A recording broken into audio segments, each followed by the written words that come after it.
Going for a 4-4-2.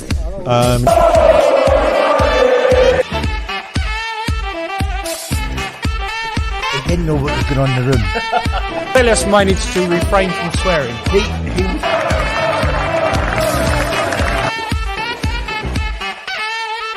He said, if you've got a problem with me, let's sort it out in the gym.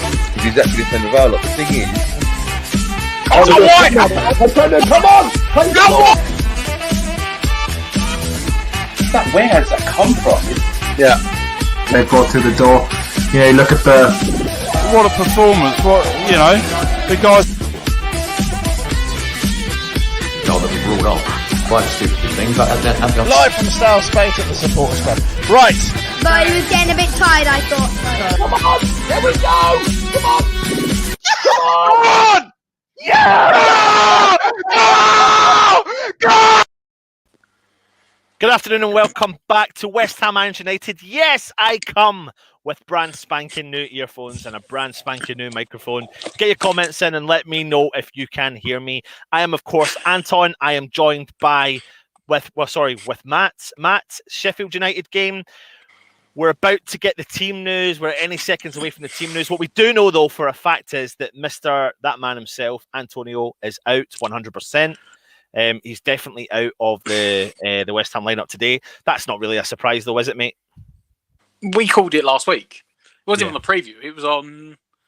It might have even been the cup preview. I said it, and during the cup game, I said, you know, he wasn't available for that game, was he? We're not risking him. And I said to you, they'll say, oh, he'll be on a fitness test on Monday, and he won't pass the fitness test. And literally, by look sounds of it, he had a fitness test. Everyone was adamant he's going to play, and all of a sudden, oh no, he's not fit. Yeah. Like, don't get me wrong, though. I wouldn't. I want to say I wouldn't have risked him, but this is one of the games. I suppose they might be saving him for Tottenham, but you shouldn't be looking past this game. Is the thing for me. Like, Sheffield United are actually in a decent amount of form right now, but it is what it is, isn't it? Like, he's not going to play, so they're going to have to pull out the Sam Allardyce and go for the false number 9, and hope someone can pull off their best Ravel Morrison impression. I mean, we are waiting to obviously hear the rest of the team news. I mean, you heard a little smithering of a rumor. Again, we're not too sure how true the rumor is regarding Souček, but like I said, we are waiting to hear. But I wonder if we've got in the background. Are you coming in? Are you coming in? If you can hear us, the ITK. Yeah, let's hear from the ITK himself. Right, come on. Have you got us some team news, mate? Team to be confirmed: Fabianski, Sofal, Dawson, Diop, Creswell, Johnson, Rice, Souček, Lanzini, Bowen, and Lingard. No Benrahma. Right. Wow, what? Really? Is it? Okay. That's what we're waiting for confirmation on. But Diop is back, which I'm actually really surprised. I thought Diop, given that he had a knock and a bump, I didn't think he'd make it. But the surprise inclusion of Lanzini over Benrahma, I'm waiting for confirmation, but we'll see. You just said this is what I've just been told. Johnson, Lanzini. No. The front three is Lanzini, Bowen, and Lingard. So who else is in midfield? Okay, start again. Yeah. Fabianski. Yeah. Sofal. Oh no, I did say Johnson. I said Johnson. Apologise. I'm trying to work out where he's playing.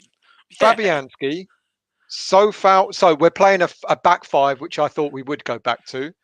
So Fabianski in goal. Sofal as right wing Johnson back. playing left wing back. Yeah. Okay, right. Yeah. Dawson, Diop, and Creswell as centre backs. Johnson left wing back. Rice, Souček in the middle. Lanzini, Bowen, and Lingard. So is Lanzini playing as a fourth number 9? Or is Lanzini playing out on the wing? It will either be, we know he's no good out on the wing. So that's what I mean. I just wonder whether he is going to be utilised as the false number 9 with Bowen and Lingard either side of him. That's what would make more sense. Shut up, Luke. That's what would make more sense. So yeah, wing backs. I think we all said wing backs. Yeah. You said it, Matt. I thought maybe in my predictions, I said we're going to go for wing backs, but we're waiting for it to be confirmed. But I'm glad you can hear me, Vaclav. Hang on a minute. How much did that cost you? 10 quid. Listen, it's crystal clear, mate. It is crystal clear. Well, so long as we can sort Darth Vader out with his heavy breathing, we'll be all right. Make sure I moved it out of the way. Mate, you didn't hear his ear breathing. He had it earlier. I had to get him to move his. Yeah, he did. Yeah, actually, had to tell me to move mine as well. To be fair. It's odd that Ben Rama's out, but you can't. If he's playing, is he on the bench? I'm waiting for that. But if he's playing a back five, it kind of. You don't need as much in the wing. That's what I'm thinking. It kind of makes sense. Yeah, he wants the clever players in the middle, baby. But then Ben Rama's been playing well when he's been playing down the middle. So. Well, yeah. I mean, I would have put Ben Rama in over Lanzini, if I'm honest. And I'm really worried about. Bowen. I'm quite happy for Bowen to play. I think Bowen is much maligned. I even said, and I think the comments the other day that he's been carrying an illness, which is probably reason why he's not been up to his best. But I would have just put Ben Rama in for Lanzini. With the greatest of respect to Lanzini, maybe this is his opportunity to prove us all otherwise. I don't know. I'm a bit like. I don't look at that side and think disappointment. I'm being honest with you. I don't, because I think there's an attacking threat. I know it's disappointment that Antonio's potentially not playing. And I know people will be disappointed if Ben Rama has been dropped onto the bench or rested onto the bench. However, if you look at that lineup, nope, good shout. Have we? Oh, you're missing an S. Yeah. Oh. Good afternoon, Russ, Mr. Pedant himself. Myself and Russ were having a good chin wag last night up until about 1 o'clock in the morning, actually. How are you up that late with kids? Honestly, I don't know. That's why I'm always yawning. On Valentine's Day as well. I mean, I didn't even do a show, let alone chatting. That's because you're under the thumb, mate. My Valentine's was spent with Russ. Yeah, there you go. There you go. That's it, Matt, Matt, get on it. There's a lot about. That's it, son. Listen, I mean, I'll go back to the point of going. Johnson's a threat down that wing. He played really well. Rice and Souček, we know what they're capable of. Lanzini, he was starting to come into his own before. He's not been playing a lot as of late. Bowen and Lingard, we know what their mistakes on Irons United. Never. Cheers, Mick. But Lanzini, Bowen, and Lingard, I mean, that's a threat. It doesn't matter. We've got options, and I know but you've got to see the method and the madness. I know people would prefer Ben Rama, and I know people would prefer a striker. But we don't have it. As Matt said, Ben Rama can play down the middle. I mean, it was obvious that Antonio was never going to start. I'm actually really surprised that Diop is going to start if it's confirmed, but I'm waiting for confirmation. Well, they did say that he didn't actually have a concussion, so he's allowed to play. Still, you better be bloody well giving us the right team here, mate. I'm waiting entirely like six. I feel like you've asked the question: is this the team? And you're now waiting for the confirmation. No. It's the team I've been given. Yeah. See, listen, he's not winding you up still. He's like, give him the shit team. That's not the real team. It could well be. We'll soon find out how ITK he is. Listen, people are in the comments already saying like Lingard up top. I mean, for me, to be honest, he is the natural person that goes into that position because he's played there before. I know people will say Bowen's played there before when he played at Hull. However, Lingard has played there at the highest, the stage, and he. I mean, for me, it looks like a really narrow front three. Because we saw from the game against United, but then you get your width. The fullbacks. My betting depends on Stell. Hey, listen, Moby, don't feed his ego, mate, please. He's sitting there and he's like, I'm the ITK of the world. I never, as I always say, I'm not an ITK. I only give second-hand information, which is why, people, we will never charge you for it. You will never have to subscribe to this channel. Buy the mugs, buy the hoodies. No, you have to subscribe to the channel. No. Which is why you don't have to Patreon this channel. But you can buy the mugs, you can buy the hoodies, you can buy any merchandise you want, but we'll never charge you for second-hand information. There you go. Love it. Like I said, we're going to get the official team news confirmed. Yeah, we're waiting because I've got nothing else. 3 minutes. Yeah. Yeah. So that looks like a really narrow. Like they've got the width from the fullbacks.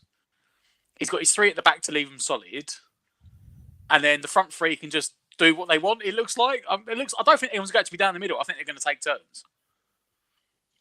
They just got to rotate around and do what they want. Could be, mate. Yep. Yeah, that could be a good shout. Like I said, I get that people will be like, why not Benrahma? I mean, there could be a reason why Benrahma might not be there, to be honest. Like, he could have taken a knock, he may be tested positive, he may be in isolation, we don't know. Like, there could be loads of other reasons. So if he is on the bench, I would be disappointed because I felt like he's come of his own as of late. And maybe, listen, we've got the Tottenham game coming up as well. And we're going to have to... No, but it's not about... What are you talking about? It's a week away. It's a week away. What, you're giving them a rest? No, for a game in a week's time. Antonio, you might be. You're going to have to still do squad rotation with such a small squad. You're going to have to. Yeah, we've got a couple of injuries now. A game a week. But that's how Moyes thinks. You don't think like that, but Moyes thinks like that still. Game a week. And we just had a month where he played a game every 3 days. And that's why the injuries. And he's rested the wrong players. That's what he's done. He's rested all the wrong players. Benrahma doesn't need a rest. Bowen, okay, if he was ill, why play him? Lingard, all right, he was Lingard don't need a rest. Yeah. So yeah. I don't know. Benrahma being rested, I don't buy that. I don't buy that. Well, we'll find out. Hi everyone, looking looking forward to this. Antonio's out. He is. Diop is fit. So we're told. But we'll we'll find wait out on in 35 confirmation. seconds still.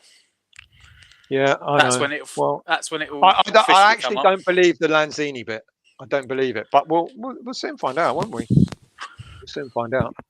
I mean, to be fair, we've been pretty on point with it, but we'll be finding out literally any second now. I'm just literally constantly refreshing. If you want to jump through the comments, and I'll go on. I'll have a look at some comments.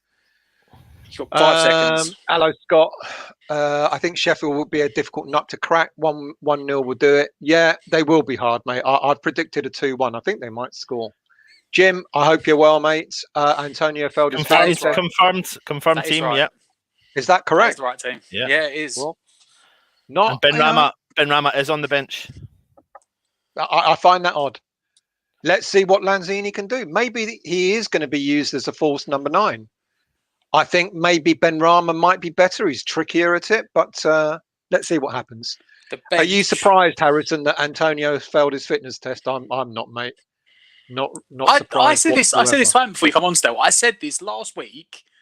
Is either the build up or the preview for the cup game and during the cup game, because everyone's like, "Oh, he's not fit today." I said, "Look, he's injured. He's going to be out for a couple of weeks." He's out for about a month, mate. I'm telling you now. The cup game. Oh, he's rested, right? Absolutely. So then we'll get the Sheffield United game. Could get away with that, couldn't he? I said in the Sheffield United game, he'll go. He's got a fitness test, and he'll magically fail it on the day of, which is failed it. Then he's got a week to the Tottenham game. So by that point, he's had 3 weeks off. Yeah, mate. I bet he's failed his fitness test well before the other day. So he's been. I think Juan sorted out the subs bench is Nigel Martin. So obviously Randolph is still injured. Fredericks, Alves, Baptiste. So Balbuena's still out. Balbuena's not on the bench, so he must still have whatever he picked up. Connor Coventry, Mark Noble, Fornals, Benrahma, and Odebiku. Really happy that Coventry's in. I think that would be nice. Did you not? So you got three kids on the bench. Well, include Alves 4, but 3 academy players on the bench. Yeah. Baptiste, Coventry, and Odebiku. Or Becker. I can never pronounce his name right. I probably just. Well, it's about time our youngsters started to get a look in, isn't it? So let's see how they fare, shall we? I know it's a couple of kids, but that is like a more evenly balanced team. Do you remember a while back when we had like 5 defenders and 2 holding midfielders on the bench?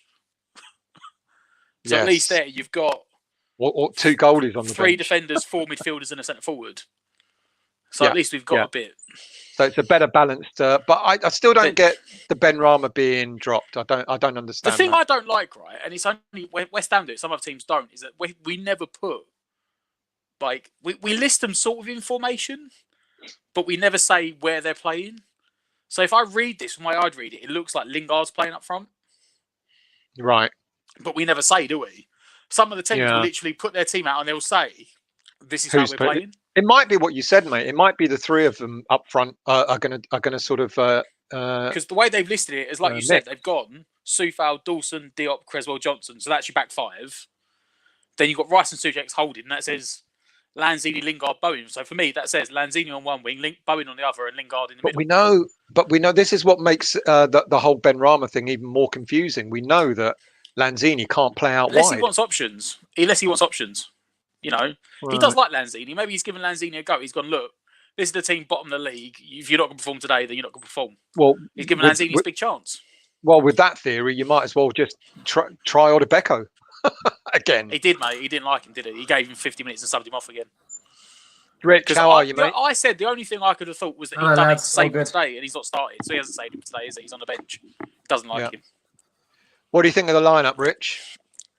It's an interesting one. Obviously, Antonio is a massive loss, but I wasn't expecting him to start. There were a lot of rumors going around that he wasn't going to play. So it's a massive blow because we just look a completely different side going forward when he's not in the side. So it'll be interesting to see how Lingard and Bowen play.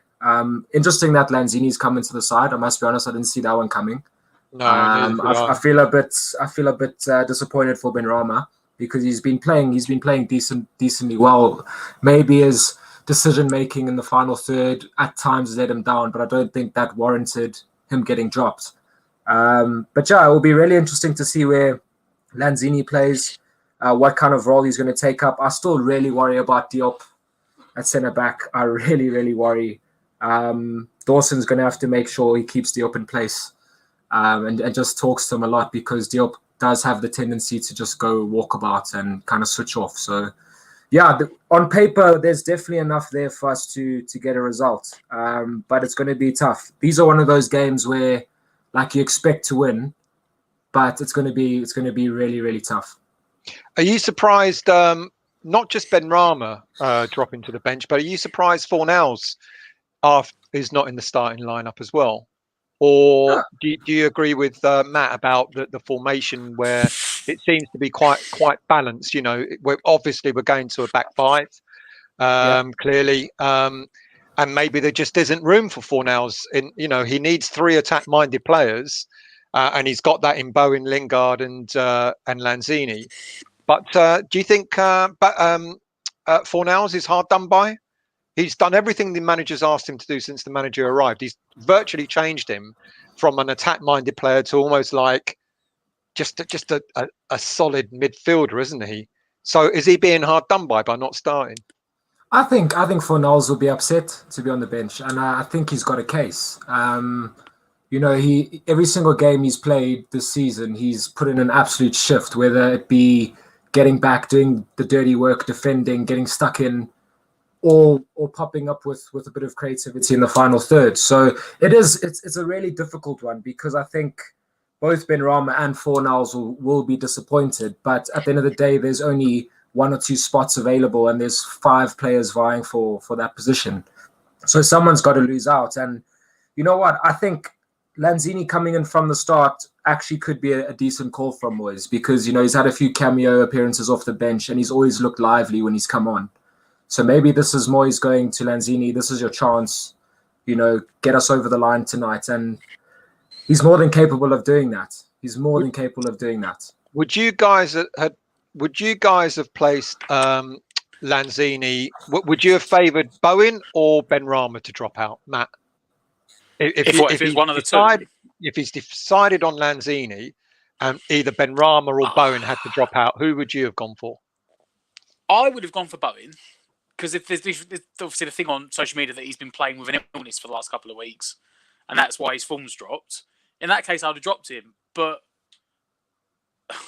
I was going to say, it's almost like he's dropped Lanzini. Sorry, he's brought in Lanzini and dropped Ben Rama, because Lanzini's going to play on that left-hand side, and Lingard's going to play through the middle. But from I've looked on a couple of places trying to see the formation. Everyone seems to think that Bowie's playing up front. Lingard's playing on the right and Lanzini's on the left. Yeah. So I'm really confused. I have no idea who's Well, playing where, looking at that starting 11. Absolutely weird, because I actually genuinely think it's Lanzini going to play up front, because Bowen and Lingard do their best work out on the flanks. I think it's Lingard. Well, see. But like I said to you, still, like I said to you, they've got that three at the back. They've got the wing backs giving you all that width, and you've got your two home midfielders. Those three can drift where they want. They don't as long as someone is down the middle all the time. They don't need to really play in a specific position, because you've got your width. You've got your width from your fullbacks. If they intermix, I think could be difficult. Good. Rich, God Bonner, how much of a myth is he going to be? Huge. Is it a month? He's going to be out for a while, mate. We've got God Bonner out and Antonio out, both for about a month. Yeah, no, apart from a massive loss. Declan Rice, he's been the most consistent player for the last 2 years. Definitely agree. Like, I never rated Bonner, I'll be honest. I always thought when him and Reed were together, I thought Bonner was the weak link. Well, there but you as go. he's got older, he's matured into that centre-back role. And now it's like, he's outside of Rice, he's been the best player consistently for the last 2 years. Agreed. So it's going to be... Because of him gone, are we going to keep a clean sheet, or are we going to concede tonight? I'd still say that team's good enough. If the only thing I'm sort of glad at is that Ant pointed it out, I think, in the United game, is that with the 4 centre backs we've got, you've sort of got Dawson and Balbuena to play on the one side as sort of the guy that sits, and you've got Ogbonna and Diop with the guy that commits. So the fact that Ogbonna's out and Diop comes in is really that you almost, apart from the fact he's not left-footed, it is like for like the style of centre back. So. This isn't like the Antonio. Well, this isn't like the Antonio where he's just failed a fitness test, which he obviously hasn't. But they've known just failed a fitness test. Exactly. He's not. But they've known since the United game that Ogbonna's not going to play. Like, it's openly been said he's out for like a month. He couldn't hide that one, could he? Because because the injury was so obvious. Whereas with Antonio kind of limping off and but you couldn't hide that because he literally made a sprint on the game and then went, I need a sub ref. He done the old finger like, give me a sub. But he played it down, and he's done that before, and now we never. I mean, I don't know what you think, Rick, but I don't mind it. What, Antonio being out? No, that he's played it down. I mind it because he's now. Well, the point I was going to make, he's now done it 3 times in a row, where he's played it down, and then Antonio's been out for more than a month. So I predict now, Antonio will be out. He'll be out for like 3-4 weeks. Yeah. Will we survive? I don't mind that he's not giving it away. Rich, will we? Yeah, go on. We're the only team that gives everything away. Like you'll know days before. This player's playing, this player's out. It's the worst kept secret, though, isn't it? Yeah. So Antonio, the fact that Moyes is actually shutting it up and not letting it go. Well, we've said this, and I mean, like Trev Sinclair joined in on Twitter the other day, didn't he? Or was it on Talk Sport, whatever he was on, and he was like, "Look, every single West Ham fan knew this was going to happen. Just West Ham refused to accept it, and lo and behold, look, like the fact is, like a week after the window finished, is just in typically West Ham. Oh, it's typical. Like if Antonio had blown up the week before the window shut, they'd have had no choice but to get someone in. Look at this. But now they can use the excuse, sorry, the window's shut. Like, nothing we can do about it now. Jimmy reckons that Ogbonna won't play again this season. High ankle sprains usually end hockey player careers. Most likely worse than they're saying. Do you think? I've got a feeling he will be back in about a month. I don't know. What do you guys think? Yeah, I hope so. We really, really need him back because, as I said earlier, like I'm genuinely concerned with Issa Diop at centre back because even when he's come in the season and played, he looks uncomfortable passing a ball 5 yards. It just doesn't come naturally to him, and I worry. He's meant to be a ball-playing defender. Yeah, he's meant to be a ball. And that's what blows my mind because I've watched him. I've looked at his first touch and the way he passes a football, and it's just he's all over the place. So that's my concern. It's Issa Diop tonight. That's my concern. Massive. Well, it's evident that we're now down to the bare bones, as Harry Redknapp used to say. We are down to the bare because There was no other choice tonight to play alongside Dawson.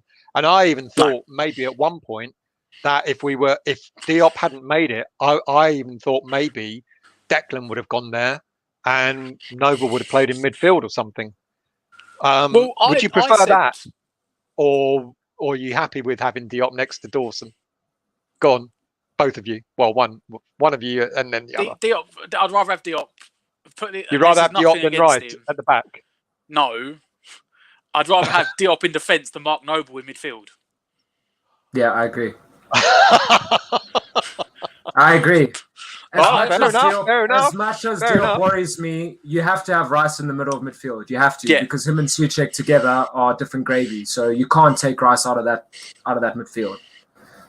If Diop wasn't fit, I was playing devil's advocate. Soufal at centre back and played Fredericks at right wing back. Like that second half against Man United in the cup game, Soufal played right at the back three, didn't he? And Fredericks went to right wing back. Yeah, I'd rather have done that if Diop wasn't fit than move Rice back there, because Rice has too much of an impact in the midfield to drop into centre back. But yet Souček has got such an engine on him. So I mean, it's half a dozen of one. You know what? I'd rather played Lanzini at centre mid than Mark Noble. I could see that, or Fornals as centre mid. Or Fornals, yeah. Or Fornals as centre mid. I'd rather play Fornals as centre mid than Mark Noble. Yeah, because I mean, poor Mark Noble. He knows his career's finished now, doesn't he? Yeah. Okay. I'm going to play devil's advocate again. Was it a mistake to start him against Man United in the cup? No, he actually had a good game. He did have a good game. Yeah. But when you saw the lineup before you saw how well he played. I always say you can't play the three of them. You can't play three of them together. Your midfield is too slow. So given that he had a good game, Rich, why not today? Why wouldn't you have played him today? I just think the Premier League. I know whether you're playing cup football or Premier League football, the speed is very similar. But I just genuinely believe that you're playing against the Sheffield United side that are fighting for their lives, and Noble's legs just aren't up to Premier League standard. It's just as simple as that. He had a decent game against Man United because we were constantly behind the ball the whole time. He didn't have to be on the ball that much. In a game like tonight against Sheffield, we're going to have more of the ball, and you got to have engines in the middle of the park, because the midfield is where we could win the game tonight, 100%. If Rice and Souček are better than their centre mids, we've got every chance of winning this game. And I just think in the Premier League now, with the pace and the physicality, as well as Noble played against Man United, and I hold my hand up and say he had a good game, I just think this is the type of game where it could just pass him by if he was to start. Yeah. Here's a good comment. Mick says, Lingard is not a natural forward, but nor is Bowen. If we play Route 1 football. So it kind of links to what you just said there, Rich. We're going to have to play on the turf tonight, aren't we? We can't boot it up. He's been forced. In a way, when Antonio doesn't play, I look forward to West Ham playing football, if that makes sense. You know what, still? You know what I'm actually surprised about? Considering he's rotated the squad about, made these surprise changes, I'm surprised he didn't put Souček up front, given his history. Because he'd done it with Man United and he'd done it at Everton and he played Flaney up front when he had no one. Yeah, well, here's the lineup for the Oppo. That's what I was going to say. You just brought it up. I was going to say about Noble. You said, would you play Noble in midfield instead of Rice? No. Why? Because we're playing essentially a 5-2-3 or a 3-4-3, right? If you want to look at it. We've got the 3 full-backs, the 2 wing-backs, 2 in the middle and 3 up front. Sheffield United play with 3 centre-backs, 2 wing-backs, 3 in the midfield and 2 up front. So Souček and Rice are going to have to cover the ground of the 3 midfielders that Sheffield United cover. Yeah. Noble won't be able to do that. He would just get overrun. I don't disagree. But then unless Lanzini drops a bit deeper. Well, that could easily happen. I was going to say even that, or we sort of if we lose the ball high up, we then go to a 5 in midfield. I guess. Yeah. Soufal and Johnson alongside. Oh no, a 4 in midfield. Sorry, you're right. Yeah, 2 alongside wingers drop back. Yeah, definitely. Here's a comment from Charlie. What concerns me is not having a prolific goal scorer. We are up there in the table, but with a very average 4 goals difference. just hope this is not going to be our Achilles heel for the rest of the season. How is not having Antonio for probably the next month going to affect our goal scoring? But I've got a point I want to raise on that. But I want to hear you guys first, because I've got a goal scoring. I've said this before. I'll say this again. Moyes doesn't want, and this is really stupid. Moyes doesn't want an out and out Jermaine Defoe, Fox in the box goal scorer. He doesn't. Moyes wants a Drogba. Well, Moyes wants a Diego Costa. He wants someone that's going to hold the ball up, hassle the defenders, make their life horrible, bring the ball down, and bring the team into play. So, on the essence of scoring goals, I don't think Antonio is going to be a big loss. But in the terms of the way Moyes likes to go from back to front, it's going to force Moyes. One of two things is going to happen. Moyes is going to have to change the way we play. Like you said today, expect it to be ball on the floor. Or we are going to be absolutely dog for the next month, because we're going to continually play long balls up to Lingard against 6'4" centre-backs. Right, exactly. Right. Before I make my comment, Rich, how are we going to play without Antonio? It's gonna be very difficult, because when we soak up pressure, it's so nice having someone like Antonio as an outball, just to hold up the play and give us a breather. I think tonight, if we're under pressure, the ball could just be coming back and back and back, because you can't expect a Lingard or a Bowen to hold up a ball and have a 6'4" defender on his back and do well. So we're gonna have to keep the ball really well and maybe soak up a bit of pressure and look to play on the break a bit. We've got pace in behind, which we haven't had. Lingard offers something different. So yeah, we're gonna have to play. We're going to have to play today. We can't. Agreed. Yeah. My theory is that, if we look at our goal scoring, it's been shared amongst the squad this season. We've had defenders scoring, we've had midfielders scoring. In a funny sort of way, we haven't had to rely on Antonio as much this season on scoring goals as we did at the tail end of last season. So I'm with you guys. It's not that I don't get me wrong, because it's going to sound completely not the way I intend it to sound.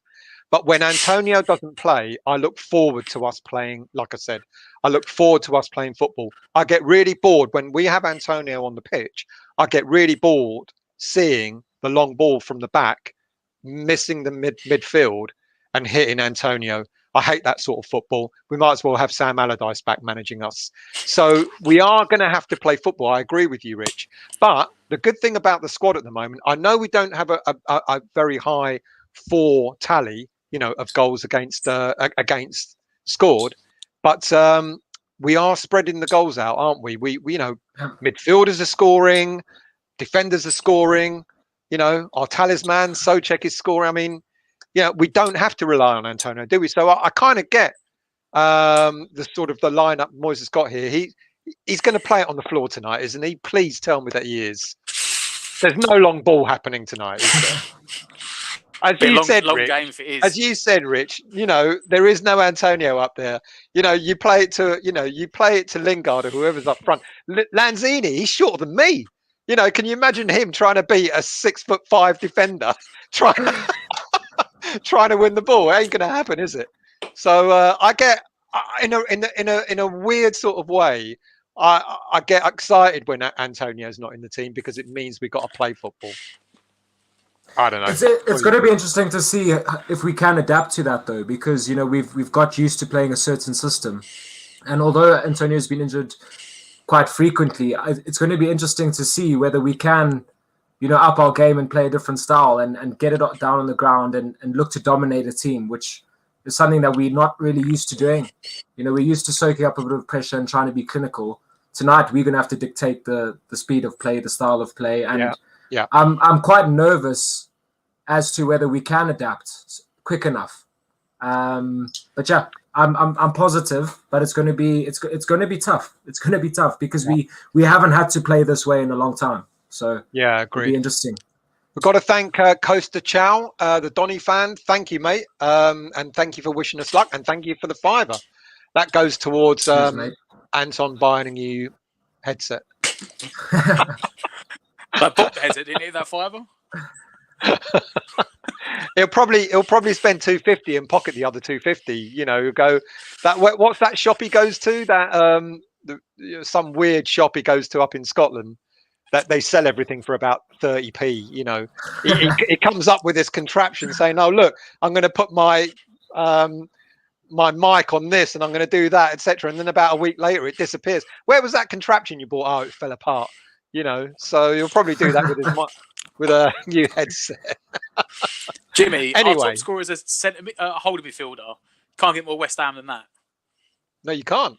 But you know, I mean, someone said, I don't know. Anton messaged just before we went live and said, "Is Souček out? Where did that rumor come from?" So right, I've got a friend at work. It works. For the same department as me. Here we go. You're right, DK. No, it's not. ITK, he lives near to work, so he drives home for lunch, right? And on the drive home, or either to or from going home for lunch, he had Talk Sport on, and Talk Sport said Antonio and Souček are out. I know he said it to me, and I was like, no. I was like, Antonio's probably out, but I was like, I don't know if they thought he was still banned or something. You know, it's Talk Sports. It wouldn't surprise me. Yeah. So when I got on, I said to Ant, "It's like, is Souček out?" And he was like, "What?" I was like, No. Thank goodness for that, hey. Marcus, I hope we can pepper the goal throughout the game and put Ramsdale under a load of pressure. Never have rated him as a keeper. You know what? Agreed. I rarely get players wrong, but I've never been so wrong about a player. Like I was saying in the summer, I was saying to people, we should go and get him as a long term for Fabianski because he looked decent. Like last year, if you go back to that Project Restart, even though Bournemouth were getting battered most games and their goal was under siege, he was keeping them in games. What games? It was one of the games. It might have been the game they had to win. It might have been Everton, and like they had to win to keep the staying up alive. Like for another week, it was like 2 weeks to go or something, and they were 1-1 going into injury time or something. And Eddie Howe had like 5 centre forwards on the pitch. Like he had every centre forward was at the club. He made like all his subs and chucked them all on, and they were playing like a Sunday League school team. They had like 3 defenders and everyone else up front. And he got peppered for about 25 minutes. And he kept saving it. In the end, Everton scored and it didn't matter. But he kept him in the game for so long. And I was like, you know what? He's doing really well. Let's get him in. Sheffield United bought him for 18 million. I was like, you know what? He's doing really well this year. I don't know if it's because Sheffield United have been so bad. And that's just like ruined his confidence like Joe Hart or something. But he's been really bad this year. You could make the same argument for when we had Roberto in goal. Maybe our defence was so poor, that's what made him look worse. I can't believe I actually watched that guy play in the flesh. I cannot believe it. When you were here, mate. You know what? I flew all the way to England to watch Roberto in goal. Imagine. Was that the Palace game? Or you know what? If you go back to that Palace game, thank God I got to watch Fabianski. He did. He made a good save from Wickham. He actually played well. The thing about Roberto is one-on-ones. Like when he had these one-on-ones, if you go back, I think even the Burnley game, when we lost, was it 4-0 or whatever, and he could punch the corner into his own net. Yeah. You go watch one-on-ones. The one-on-ones he'd done really well. But then you watch like the cup game against was it Oxford? And like if the ball was in within 3 yards of the corner, he never dived, did he? He didn't dive for a single goal. He just went, oh. He didn't want to dirty his jogging bombs. He could not deal with crosses. And it's like he knew his angles. Like it sounds stupid, but he was like he knew if he dived whether he was going to save it or not. If he wasn't going to save it, he just went, I'm not button for that. I ain't going to reach that. But he couldn't deal with crosses, could he? That was it. He couldn't deal with anything, mate. Couldn't deal with anything. Nice aardvark, Callum, mate. Oh, where'd that go? King Roberto, Reese says. Nice aardvark. Paul Nowes is a good, hard-working player. He's good enough for us this season, but he's not a class player. Oh, come on now. He's not. He's literally been playing out of position for about 18 months. Yeah, agreed. We bought him as a centre attacking mid. He has all my respect. Yeah, same here. Same here. Yeah, was I it agree. it was 2019 we bought him, and was it the under 21 Euros? The under 21s European finals, yeah. And he was like the best. He was like one of Spain's best players. Exactly. We were like, as an attacking before the tournament. Oh, where did Rich go? As an attacking player, exactly. Yeah. And then he's spent 2 years playing left wing because of his work ethic, which wasn't even we weren't bought for. He was bought because he could unlock a defence. Jimmy says the more I look at this side pick, the more confused I get, and I'm not usually confused a lot about a lot. Then again, there is reason why I'm sitting here and not the gaffer. So let's go through it again. You guys, we're all thinking, ironically, that the players up front are all going to play as central. Well, I think it's going to be Lanzini. You think it's going to be Lingard? Did you say, Matt? No, I think it's going to be Bowen. He says it's going to be Bowen. You think it's going to be Bowen? Exactly. I genuinely think it's going to be Bowen. We can nail down the core defensive shape. And this is the thing about Moyes. It's the same when he came into us. He always does this, like, you know, you sort out, same as Mourinho at Tottenham. You sort out the back. You build from the back. So if you look at that team, we can see a solid base of three centre-backs, 2 full-backs that are going to give you pace and width, 2 holding midfielders who are going to, in turns, break to try and get forward. Then it's like, then Moyes has just gone, what attacking players have we got listed this week? Who's fit? Who's available? Lanzini. Do you think he puts the names in a hat and goes, okay. He did a lucky draw. He did a lucky draw, 100%. Lingard's my guy. I've bought him, so he's got to play. And then he's got like, well, I've got Benrahma, Lanzini, and Bowen left, and he just like picked 2 of them out. Yeah. And then like you see it on the TV, like, you know, in the film stuff, they go to like they're in the training ground. They go up to that big board, and it's got the names on where they're playing. I reckon they could see all the defence, and then it was the front 3, and Moyes just wrote them all like literally next to each other. Like, Gaffer, where are we playing this week? You're playing up front. Yeah, where? I don't know. You figure it out when you get out there. You can sort it out between you. And Neil says, I don't think Lingard offers enough. We get more work from Benrahma. Do we get, Rich, more work from Benrahma? Oh, from Lanzini? I think so. Yeah. I think so, yeah, because if you've watched the last couple of games, I've been really impressed with Benrahma's tracking back. More so than ever before. He's really been getting stuck in the last couple of weeks. So, yeah, fair enough. But we haven't really given Lanzini a chance from the start to really critique him and review whether he's got that in his locker. So it'll be interesting to see what his work ethic's like today if he can track back. Yeah, what do you think, Matt? Because it would be Benrahma all day for me. Lads, I'm going to pop off for a little bit. I'll chat to you later. All right, mate. Thanks for joining us. See you later. Lads. Cheers. What do you think, Matt? You know, I mean, for me, I know who I would have picked, but then, you know, that's why we're here and Moyes is the manager.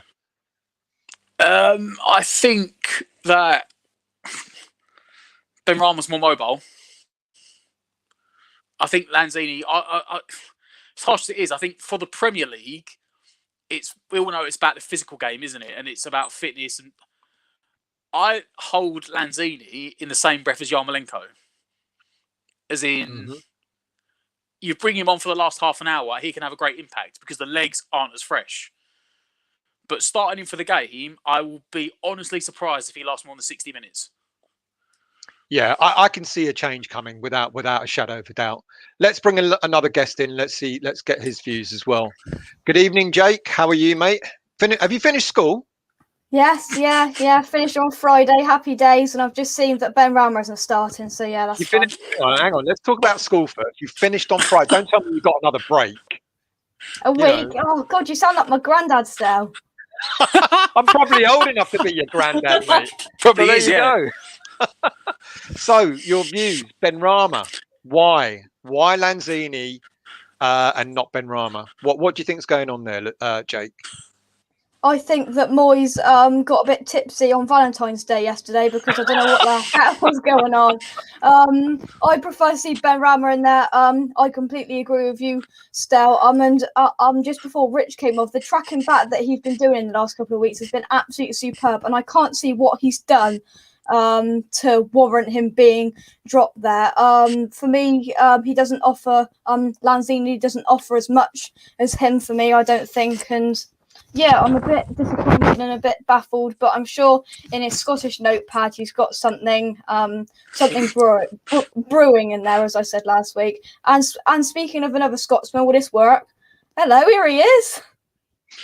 It's Anton. There you go. Oh, mate, hilarious. Oh, he's back again. How about our backline? God Bonner, you know, the best player at West Ham for probably the last 5 or 6 seasons, best defender for the last 5, 6, 7 seasons or so. Just trying to rub it in because I know Anton dislikes him and he's a Reed fan. Without him, are we going to suffer, or do you trust Diop? Long dark, I am old enough, mate, without a shadow of a doubt. Well, I mean, I wouldn't be as confident as I am without Dawson being in there, because Dawson is very vocal at the back. He leads the line very well in defence. But I mean, Ogbonna, there's no shadow of a doubt he's going to be an absolutely massive miss there, because he's rocking our defence, and he has been for the last 6 years, Anton, when Reed was there. But no. But I think that I do think that Ogbonna is going to be a massive miss. But I think now we've got Dawson in there, I think Dawson's he's very good at the back. And Diop, there's always a mistake in Diop, I think. But let's hope that he comes out, and because he hasn't really had a opportunity, he hasn't really played well this season. So let's hope he can come out today and just put that into Moyes' mind that, you know, I'm still here and I can still play football. Trod reckons that he's playing Lanzini so he can be in the shop market so we can sell him. He's going anyway at the end of the season. I made that prediction right at the start of the season. I think he'll be one of the casualties this summer. Marcus says, could Fornals and Benrahma be brought on to attack the tired legs? Absolutely. Absolutely. I see changes. If it's not going our way, I totally agree. Matt, Lanzini gives Moyes the best foot massage.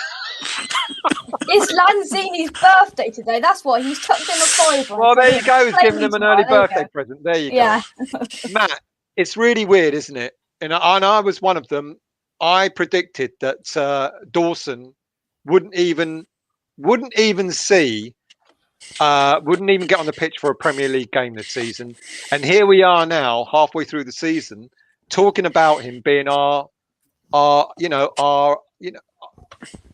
main defender, the best defender we've got at the club, and our stalwarts. I mean, what a turnaround, eh? Or was it a turnaround? I said, I mean, a lot of people were really down on it. I tried to give a better spin on it, positive, when he came in, and I said, look, he's Premier League quality, he's Premier League proven.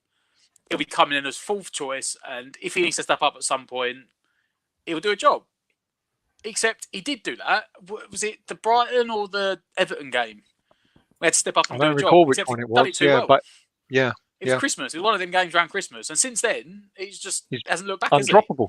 Undroppable. Yeah, absolutely. Which is Moyes' way. I remember saying, because it was one of them two games. I remember people saying, why didn't Diop play that game? Hang on a minute, though. He game and played really badly, didn't he? I'm going to come back at you at that, because so Dawson has kept his place on merit. We all agree. Absolutely. Benrahma has had some of the best games he's played for West Ham and got better and better over the past 3 or 4 weeks. And yet he's dropped for Lanzini. So that point that you're making, he picks a player on merit, keeps a player, the player comes into the team and Moyes says, you've done well, lad, you're keeping your place. So what's with Benrahma then? Why not with him? I'll throw that to you. Tottenham, mate. Stop it. It's a week away. It's a bloody week away. I'm clutching at straws, mate. I'm clutching at straws. I have no idea. Jake, what's the method behind the madness? As Matt alluded to, Dawson's come in. He's proven himself. He's kept his place. Benrahma has done really well, and yet Lanzini's come in for Benrahma. Oh, well, I think that I still think that obviously Benrahma wasn't Moyes' first choice, and I think he deserves to be in there. You all know that I like him, but I think the reason he's not in there isn't one. I just don't see why. Perhaps he's just giving Lanzini kind of a last chance at his time at West Ham, but just chuck Benrahma in. We've now paid 20 million, 25 million pounds for him. Just get him in there. I mean, he's been rested. He didn't play the Man United game, but he came on very late. But just chuck him on there. I have no idea why he hasn't been put in there today, and I certainly wouldn't have done that. Yeah, agreed. Let's have a look at some comments. Fresh Fielder. Back five, Benrahma and Fornals on for Lanzini and Bowen against their tiring defence around the 60-minute mark. One spare sub, starter, and closer. One spare sub, starters, and closers. I don't understand that, but let's look at that point he's making. The first bit, Lanzini and Bowen could be replaced by Benrahma and Fornals when the pressure's on. Would you agree, guys? Probably. Is that the right way to go about it? He wants Lanzini and Bowen to start the game because they're going to keep you in the game, and then when you want to finish stronger, you bring on Fornals and Benrahma to finish the game off. But then, for me, I don't think you should be like. It's weird because I'd say Fornals is probably better off at closing it off because he's got the better work ethic. Yep. But then you'd argue Bowen's got the better work ethic as well. But then so has Benrahma. Like, I don't see I know you would. I wouldn't bring Lanzini on to close out a game. No. I'd actually be more happy at the moment bringing on Benrahma to close out a game. Yeah. Okay. So maybe that's what he's thinking. He's thinking, but then at the same time, I think Benrahma's better at going forward than Lanzini. Yeah, well, this is exactly it. Mark reckons this is the type of game that we would normally see Fornals, the best of Fornals. Surprised he's not starting. Jimmy, it will take more than a month for Oggy. Like I said, I'm wrong, but Oggy won't be back in a month, in my opinion. Oi, oi! Yeah, he's there. Hang on, he's there. Forget it. He's not here. Don't worry about it. Right, He's gone. that's still can go and have a break now. Yeah. Jakey boy, how you doing, son? Not too bad. My green screen thing stopped working, so we can't see you, for God's sake. I don't know what's going on. Green screen. Have you not seen? You've not been. Not seen what he's been doing. No. Now, hang on a minute. Anton comes on, and all of a sudden we've got a whole load of crackling going on. Is it my imagination? Oh my God! Is it Anton's mic? There's no way there's crackling. I can't hear crackling. There was a minute what's ago. going on? There was. Nope.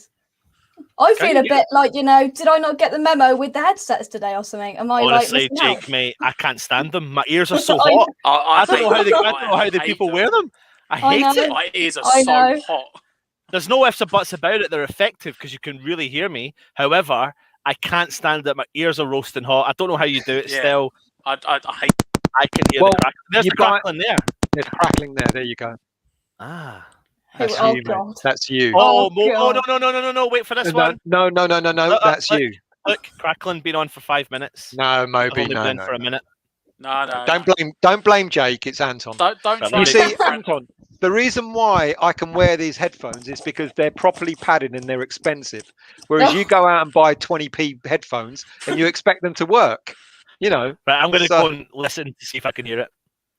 I'll be back. You go and go on. You go listen. It'll go away now. There'll be no crack. Mandy. Hi, guys. Do you think it was necessary to go 5 at the back tonight, which has resulted in leaving Fornals and Benny on the bench? Was it necessary, Matt, to go 5 at the back tonight? In some ways, yes. I mean, you say you could be too respectful, but they do play 2 up front. A lot of teams don't play 2 up front in the division; they play 1 up front. So you only need to play 2 centre backs. But they've got McGoldrick and Billy Sharp up front tonight. So, but also don't forget. I mean, this is mental because at the start of the season, we were saying we got to go 5 at the back because we can't play a 4 at the back.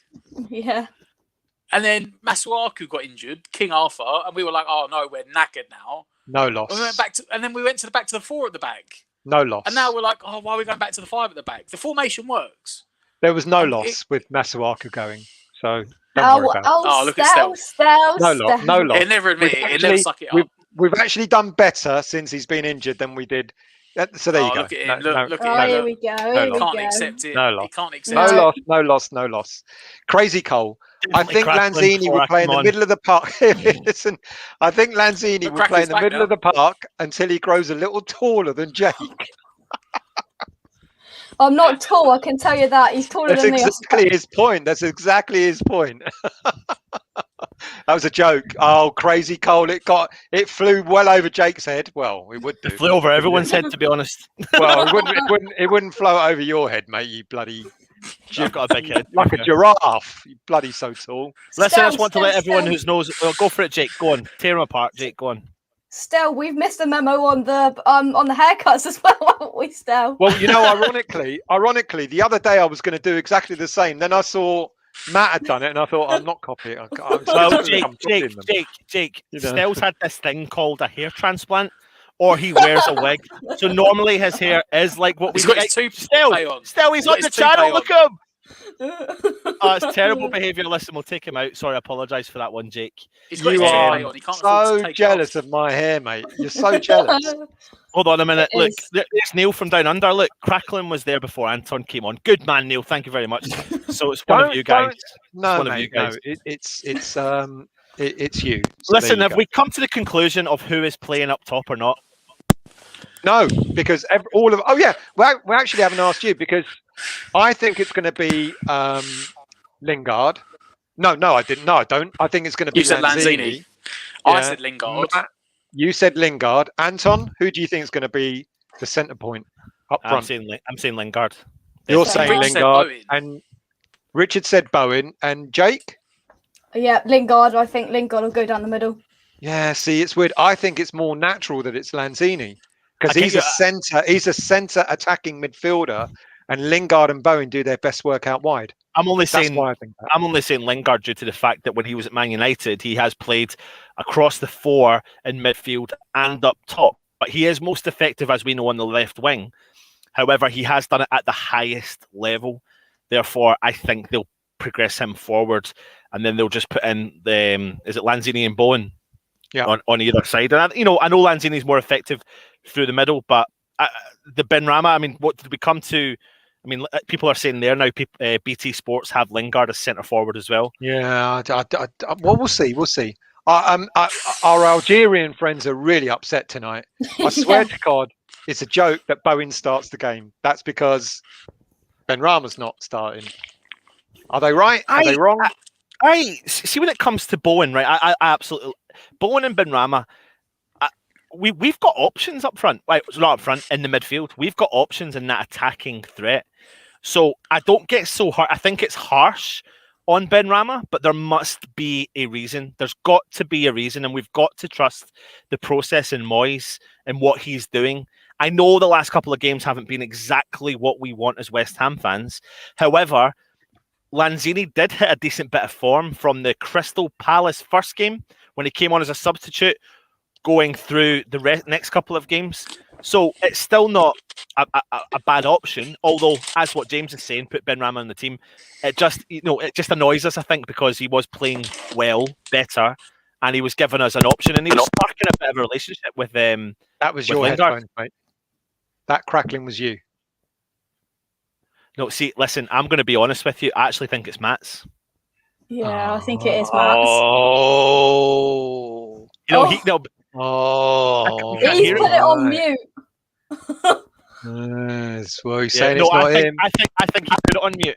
There it is. There. Oh. There Yeah, you I go. did. There you go. I put it on no, that's that's because it was still that's crackling. that's because Matt. That's you, Matt, Anton. No, listen, still for a second. Matt, press your button to go mute. Go. It'll make it for a second, and it'll Right, stop. do it. Go. Yeah, that's Matt. Right. See, there you go. Yeah. There you What go. when he's what? Yeah, that, when he's clicking the button. God, That's the so people, amateur hour. You know, you get what you pay for on this channel, which is why we don't charge you. That's because we're never going to be professional. There you go. There's a lot of people talking about Benrahma. Look, like James, Benrahma not playing is an insult. Lanzini was the last sub at Man United, but starts today. Makes no sense. I think when you look at that, when you look at the lineup, I think Lanzini aside, I think that's the rest of the team kind of speaks for itself. I'm surprised that Diop's playing, but Lanzini is the contentious one, isn't it? And the last game we had against Man United, Noble was the contentious selection. I heard a little bit before I nipped away. I heard you talking about Diop, and I don't know who said it about Diop being the ball playing defender, but he's not. He's not a ball-playing defender. He may have been, if he was bought as that, then I don't have a clue why he was bought as that, because he's not a ball-playing player at all. That's why I've always stated the fact that Ogbonna's not a ball-playing defender, Diop's not a ball-playing defender. That's why I've always stated that they need to be in with either or Dawson or Balbuena. And that's why I get why Richard and fans are, a bit like, come on, Diop, really? But as Matt said, there we go, Matt, you're coming back in, aren't you? You just Yeah, click but that button. you've been Didn't you? crackling the whole time I've been listening. But no one's saying that. No, it wasn't crackling then. That's interesting. Seriously, Matt. I've just listened back to it. I'll let you carry on. Go for it. Now, go on. Finish what you were going to say, mate. Go on. I was saying that, I get the point, but he should be the like for like. I know he's not like for like in terms of the performances that Ogbona's been putting in, but in theory, if you've got strength and depth in the defence, you replace Diop, replace Ogbonna with Diop, and you replace Balbuena with Dawson. That's the theory. That's what you want. You can't, in my opinion, you can't play Diop and Ogbonna together, but you could play Balbuena and Dawson together. It wouldn't be ideal, but you could definitely do it because both sit back and watch. So you just have to sit a little bit deeper. However, when you've got a player like Diop and Ogbonna who do step out, then they've got no one behind them to protect. That's why you can't play it. But I don't know. Like people in here are quite positive in the chat, and I'm feeling quite positive in terms of the lineup. I'm not negative about it. Don't get me wrong. I just think you look at the players who have been performing, and it's the theory that Matt said. When we talked about Dawson, Dawson came in to as cover because Diop and Balbuena went injured, and he managed to do well enough to keep his place. And I think that's what we've become accustomed to with Moyes' team selections. When a player comes in and proves himself, Moyes then says, right, lad, you've done well, you're keeping your place. And this is why I think people are a bit confused with the whole Benrahma situation, that Benrahma has done well enough for a lot of fans to say he's getting better, he's getting better, he's getting better. Oh, he's been dropped. Why? And this is, I think, the confusing thing with what Moyes does sometimes. I'm sure there is a method to the madness, which is what we said earlier. We said that's why we don't manage football teams, and that's why Moyes does. But I think if you look at Moyes' form in how he manages his first 11, when a player has proven his worth, a player stays in the team. I haven't seen anything to suggest to me that Benrahma has done anything wrong in order to fall to the subs bench. That's all, Yeah, exactly. Anton. It's just we come up together on Thursday night, and it's going to be the battle of the battle, and I don't know. The battle of the what? Come on, Jake. The battle of the what? Come on. the battle of the professionals. Yes, love it. Jake, listen. Give us a rundown on how you're feeling. 10 minutes before kickoff. Give us a rundown on how you're feeling about the game and give us your predictions. I don't know if we've done predictions, so give us your predictions in the comments. Get the predictions in right now, and we'll go through them. But Jake, how are you feeling leading up to the game? Who do you think is going to star for West Ham? Who should we fear for Sheffield United? And what do you think the predictions are? And now we don't have any clicking, Matt.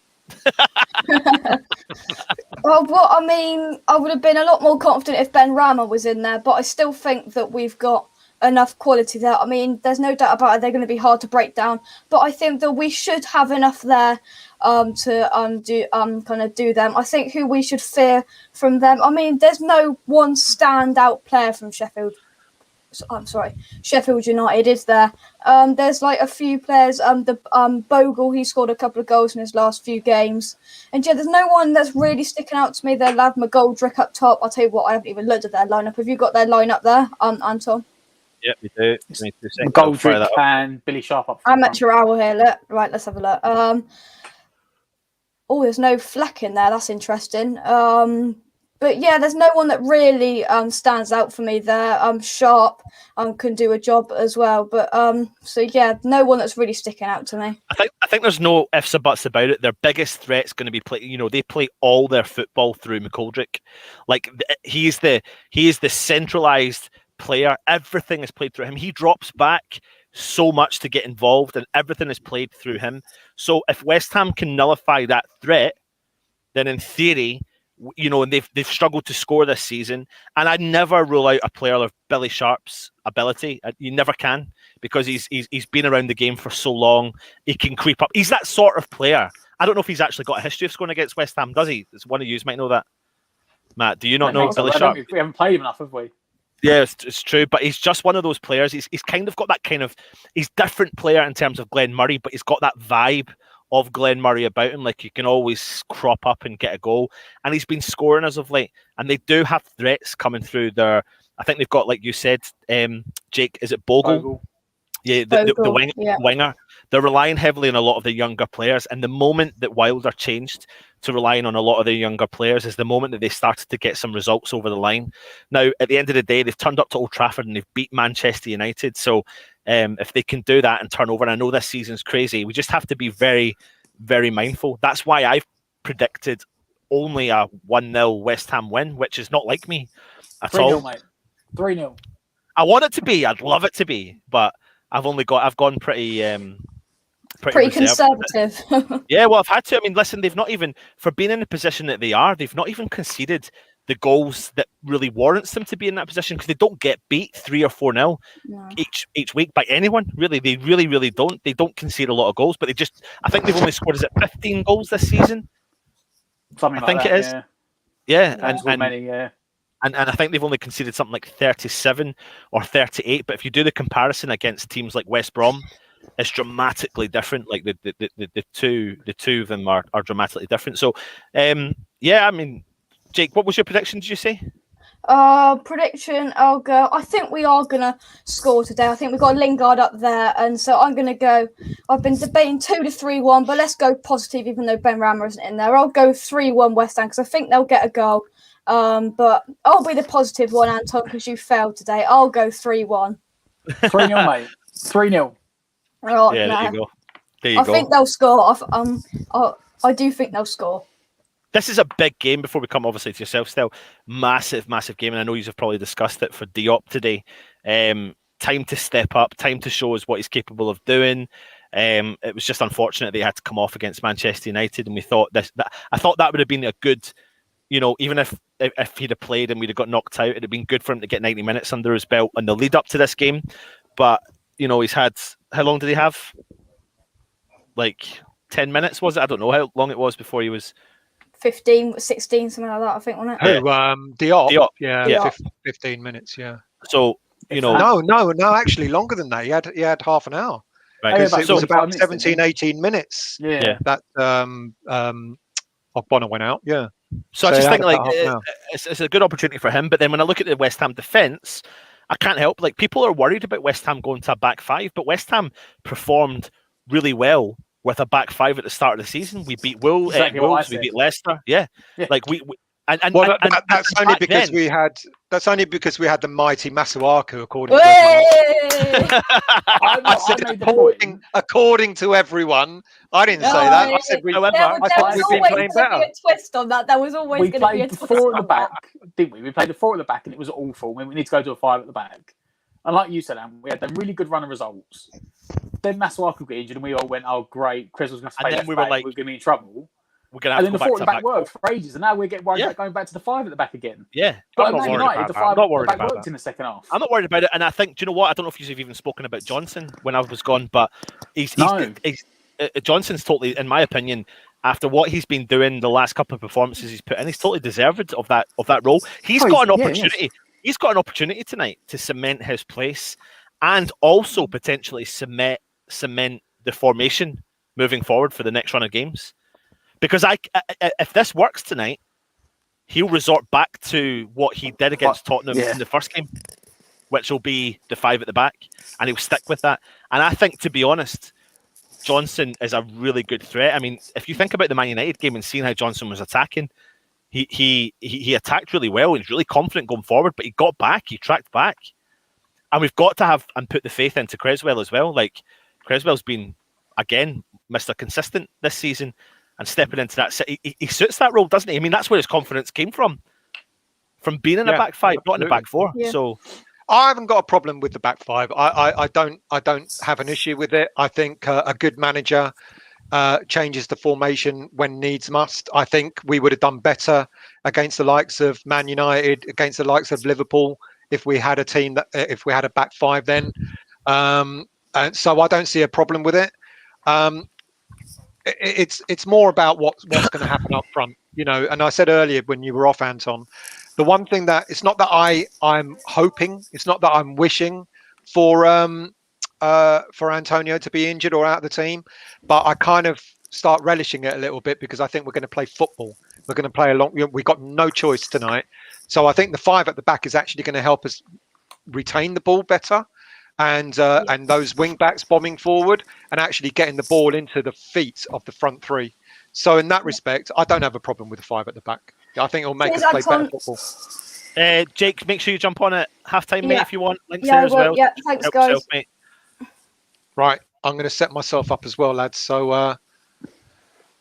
want to carry on talking while I sort that out? I'll go in the background. I'll let you go. Yeah. Oh, there he goes. I'll let you go. That's what I'll do. I'll let you go still. So we're about to come up to kickoff. I'll leave that then for when kickoff comes on. However, there'll be 3 of us, so I won't even use it. I don't know, Matt. I'm going to put the video up and get everyone to put the predictions in. I know we've asked them, so get your predictions. We'll go through what everyone else is saying.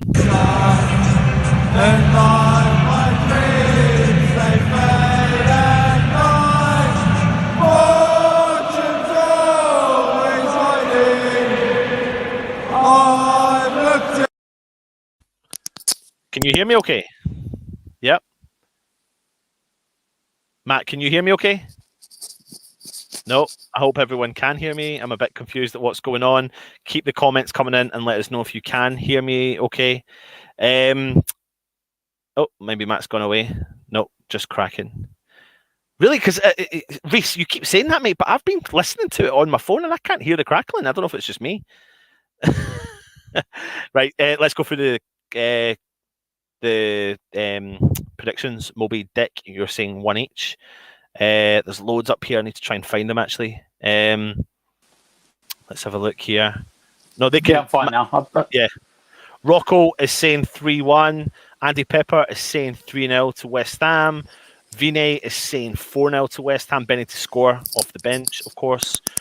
Troj is saying 2-1 West Ham. Words and Pictures saying 3-0 West Ham. Peach is in the house. 3-4 or 5-1 to West Ham. I'd love it, mate. I'd love a 5-1, but I can't see it. They are, even though nice. they're down the bottom, they don't ship a lot of goals. So yeah, absolutely. Reese, I was winding you up that time. Reese, don't, mate. I'm panicking. I'm online trying to buy new headsets. I actually couldn't find you. I can hear you. I don't know what's still left in. It sort of glitched out. I couldn't hear anything. It was just dead silent. I'm starting to think that maybe you're the problem, mate. That's why I just Mark Matchford, Anton sounds okay. Jeff, 3-1 to West Ham. Peach, 5-1 West Ham. Smudge Logan is saying 2-0 West Ham. Let's see here. Daddy UK is saying 3-0 West Ham. Ben Rama and Lingard and Suchek to score. Reese is saying 9-0 West Ham, lads. Siraj is saying 4-1 to West Ham.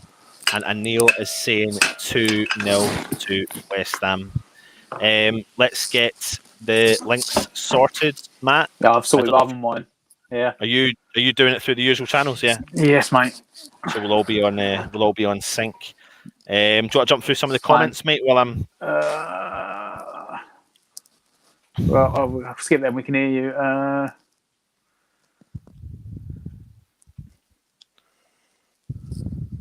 Someone was like the commentators on BT already, and so they've turned this on to listen to us instead.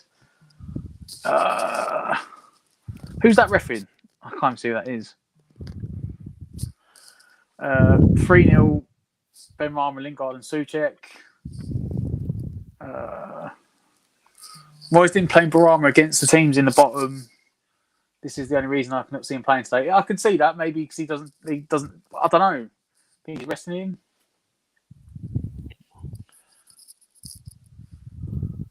Have we kicked off? I haven't. I haven't either. We have, but we haven't.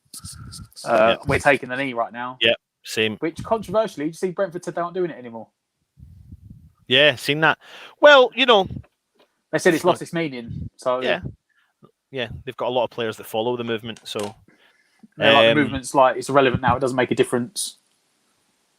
They're going to do something else to change it. Right. Anyway, we're kicked off. Right, we have kicked off now. Yeah.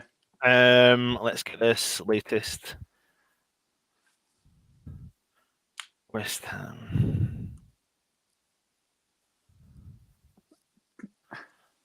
Goldrick's down already. And they are saying... it looks like Lingard is up. They're saying Lingard. They're listing Lingard up front. Yeah. Yeah. Which... I don't know. I said still, I think they might just rotate round a bit. They might make, but at the moment, Lanzini's in the middle. That's Bowen up front. Where is he? He was up front. Yeah, that free kick. Yeah, Bowen is. West Ham are going to chase that ball out, and it goes for a West Ham goal kick. We'll kind of get to see the shape of the team in a minute when West Ham actually kick the ball up top. Let's see if we can change. Surely it's going to be 5 at the back. That's what I'm thinking. We'll do this until Stell comes on. I haven't seen where Johnson is, though. I haven't seen if it's on the left or the right. Now, Johnson's on the left. I can see it looks like from there. So I'll say it's definitely the 5 at the back. And move your mic out a little bit. Can you hear me breathing, yeah? Yeah. Yeah, there you go, mate. So it's definitely the 5 at the back. I can't see the front 3, though. It actually looks like it currently looks like there's 2 up top, but Lingard's definitely through the middle. It looks like Lanzini's playing like number 10, and then they're playing Lingard and Bowen up front, which they could do. They could play a narrow 3 there because they've got the width from Johnson and. Oh, is he going to keep that in? Sheffield United. He's kept it in. Good clearance, Johnson. Oh, you're ahead of me now. How have you gone ahead of me? I'm on 155. How have you gone ahead of me? We were literally the same 2 seconds ago. I don't know. I wasn't looking. I looked at you. Maybe it jumped ahead. Let me just refresh it. No, it's fine. I'll refresh me. All right. What are you on? I've just refreshed it, so I'll tell you. Bowen on the left-hand side again now. He's switched completely. Keeps a hold of the ball. Feeds it back to Johnson. Back Bowen. Back to Declan Rice. So what are you on? 2:27, 28. See, I'm still ahead of you. I'll let you call it. Oh! What are you saying? I'm about a second in front of you. What are you on? Time?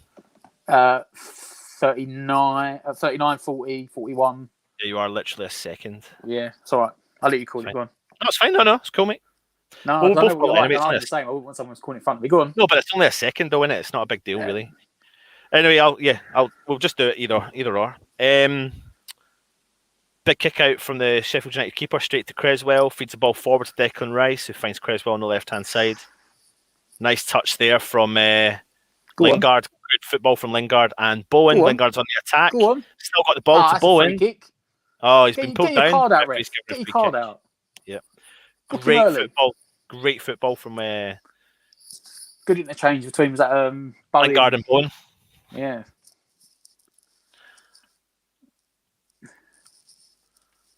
Yeah, Lingard, that's what they're saying in the commentary. Lingard's like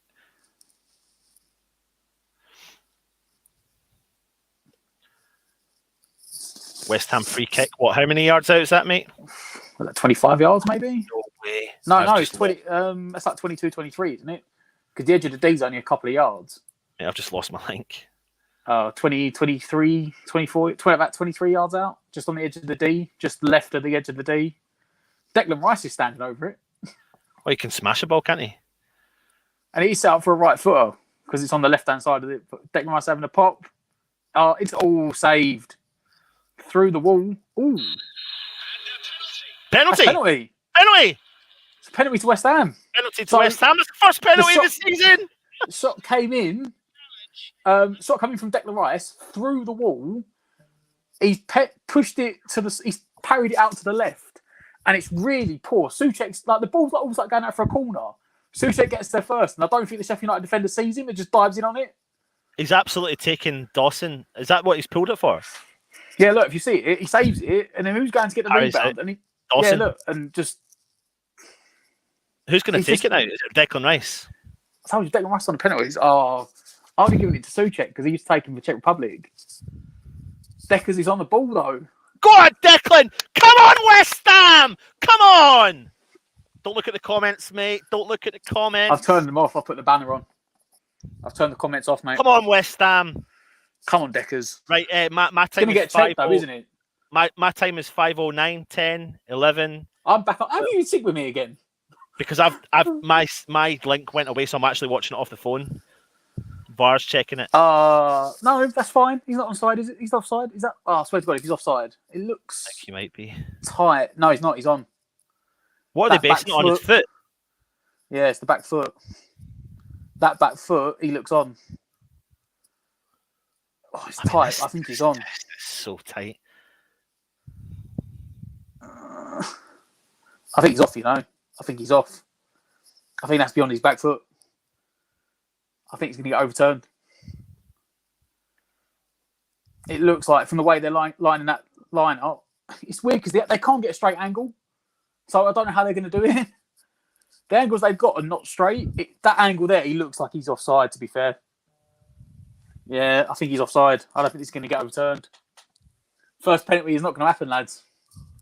That angle there is a better angle, and you can see he's, yeah. Are they overturning it? He's going to overturn it. He's going to overturn it. Yeah, he's overturned it. No penalty. Overturned. I mean, I can't vote. He's done his job. He's offside. If it's the other way around, we want it to not be given. So the first angle was awful. You couldn't get off that. The second angle, you could see that he was. But it's a quick start. That's what we need. Although they have just literally wasted about 2 minutes, 3 minutes sorting that out. Like, they need to get the VAR quicker. He's got the right decision, so fair enough. But Dawson. You know what's frustrating though about VAR? Did you see the Man United game yesterday? Hold on a minute. Good interception there from West Ham. Goes out for Sheffield United. Did you see the Man United game yesterday with the penalty? The penalty. Remind me. Penalty. Maguire. Yes. Yeah. Yes. And it was offside, but they didn't review the offside first. The first thing they went and done was looked at it, said if it was a penalty or not. Sheffield United on the attack down the left-hand side. Big hit and hope, lunging ball. Finds McGoldrick to the edge of the box. Goes out wide right. Johnson tries to cover the man. Sheffield United still on the ball. Play it back. Back into the middle of the park. West Ham pressing them back. Tries an over the top. Good, decent bit of play there from Sheffield United. Still on the ball. Big ping ball in. Oh, get rid of it! Oh, he found McGoldrick at the back post. No one was marking him. He should have done better with that. He's on the stretch, wasn't he? Well, to me, he was stretching like you wouldn't believe, though. And fair. It went up in the air. So the ball's been pinged in. Great build-up play from Sheffield United. They've pinged the ball in, and it's like West Ham have tried to play him offside, but he stayed onside, and he's overstretched, and it's just gone up. Fabianski shouted for it. Straight up in the air. That penalty shout seems to have woken Sheffield United up a bit. Oh, unlucky. Oh, he's given a free kick. Good. West Ham. Thing is, they've got to go for it. That's why I said about the 3-0, because they've got to go for it. They're not in a position, especially after Fulham won yesterday. They're now not in a position where points worth anything. Yeah. They need threes. They're better off winning one game than drawing 3. They're better off winning one and then trying to pick another draw up from the other 2. You see it again, brilliant ball whipped into the back post. Late run, he just couldn't reach it, McGoldrick, and he skewed it straight up in the air for Fabianski, a claim. Sheffield United come forward again. Attack. Soufal getting back. Oh, great. From Soufal, straight to Souček. Dispossesses the ball forward. There. Finds Lanzini. Cuts inside through the middle of the park. Back onto his outside foot. Finds Soufal travelling down the right-hand side. He's got space. Oh, he tries to see Souček, and Souček stays still. They could have gone forward for there, but it's a fast, frenetic pace at the start of this game. Loads of space down that left-hand side. That's the second. Soufal pushed up, didn't he? Yeah. On the counter-attack and lost it. And they've got, look at that though. Fed the ball through. Oh, Soufal, that'll do. Well done, Soufal. Sheffield United have gained the ball in the 18-yard box right on the byline, and they've actually nicked the ball round Diop, but fortunately Soufal was there to kind of intercept it and knock it out. It was Billy Sharp. He's a bit up for this, isn't he? I said they've got to be, mate, especially after the Fulham result yesterday. They need wins. What are the chances though that we get a bloody penalty and it's overturned? Someone put in the comments earlier, Scott, we won't get a penalty this year. Yeah. To be fair, it was a penalty, but it's offside, so I can't argue against it. Sheffield United corner. Whipped Pings in. ball in. Oh, where did that go? Was that an attacking head, or has that gone out for a corner? I do not. I'm trying to see. I couldn't even see. Fabianski's trying to go for that there, but it's as if the Sheffield United players got ahead of him. It's whipped in. Oh, it's Dawson. Dawson with the clearance, but it was whipped. I think Fabianski ended up punching Dawson in the face. It's another Sheffield United corner. Whipped in again. Good corner. Two Head good up corners. into the air. No one's cleared it. Souček tries to clear it. Lanzini with the flick on. Go on. Oh, Brilliant from Lingard. What a Lingard. touch. Absolutely brilliant. He's attacking. He's on the halfway line. He's got the pace. He's still driving forward. Look at that, mate. Wait for Johnson. Go on, Johnson. Go on. He's on the edge of the box. Feeds Lanzini. Oh, Lanzini. Yes. But well done, Diop, mate. Sufal. Cross it in. Souček. Oh, it's over top of him. Unbelievable. Go on. Shank the clearance. Go on. Souček wins the header. Lingard out on the left. Lingard's buzzing, mate. He's up for this. It's been out. I've seen the commentator saying there it's been very open, and it has. But every time Lingard's had the ball, mate, he's done something. Johnson. No one's in there. The back post. Oh, that'll do. Sheffield United have just headed it out. It's going for a West Ham throw-in. Mate, this is literally end to end. Like this is. I don't know how this game is so far open. Souček finds Sufal. Oh, it's gone out. I'm going to see if I can get my link back now. Put it on the bigger screen. He's been every time Lingard has gained the ball, mate, he's been really effective. He just drives straight at him, doesn't he? Yeah. And like we said, though, it's all going to be, most of it is on the floor because they can't play it in here. There's no Antonio. But, well, one on the ball. That's a long ball, though. That's no good, Dawson. At least it went out for throwing, not a goal kick. Where's that going to? That wasn't where it was. Dawson's not happy about something. Look, you see the replay again. He's definitely offside. Which is a shame because that was our first penalty of the year. But what time are you on now, mate? 34, 35, 36. Hey, I can do it off my phone and it's faster. I'm going to have to do it off my phone. It's going to annoy me. West Ham closed down the goalkeeper. Oh, long clearance. Good head from Creswell. In from Souček. Oh, lucky break of the ball for Sheffield United. What's your time again, mate? 27, 28, 29. That's me. A good interception from Sufal. Oh, that was a poor pass into Lanzini. Back to Diop. Plays it short to Sufal. Long ball down the channel. That's not going to work, West Ham. Well played, Lingard. Go on, Lingard. Lanzini. Go on, Lanzini. Yeah. Lanzini's attacking through the middle. Out wide to Lingard. Shoot from distance. Oh, the keeper's parried it out, but no one's there. Better West Ham. Thought Lanzini was getting a rebound then.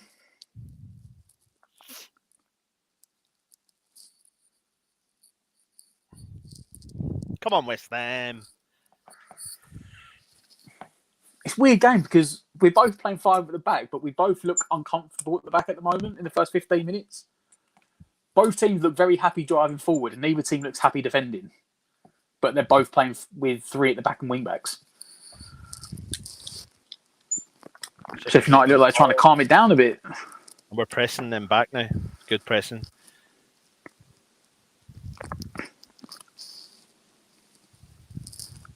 Oh, that's it, West Ham. Well play it! Oh, he was free, Souček! Lingard was through the middle. Dawson. He was in. He just looked up. I can't get over the fact that Dawson is absolutely dominating that defence, mate. He's talking, he's controlling all of them. He is controlling all of them. He was in. He was. If Souček just looked up. Souček has intercepted the ball. Lingard's made a run through the middle, but Souček just didn't look up and see it, and he's passed the ball back. Lingard was raging. Oh, Diop, got to do better than that, mate. Diop tried to play the ball from the back and just passed it straight to the Sheffield United player. Clearance That's from a clever Dawson. touch. Yeah, because they didn't expect us to win the ball back. Obviously, the fullback pushed up the pitch. Press. Good press. He's fouled him. Yeah. Can't make that sort of tackle, Souček. Can't be afforded you to get booked too early. He hasn't booked him, but another ref might have booked him for it. Let's have a look and see what the comments are saying.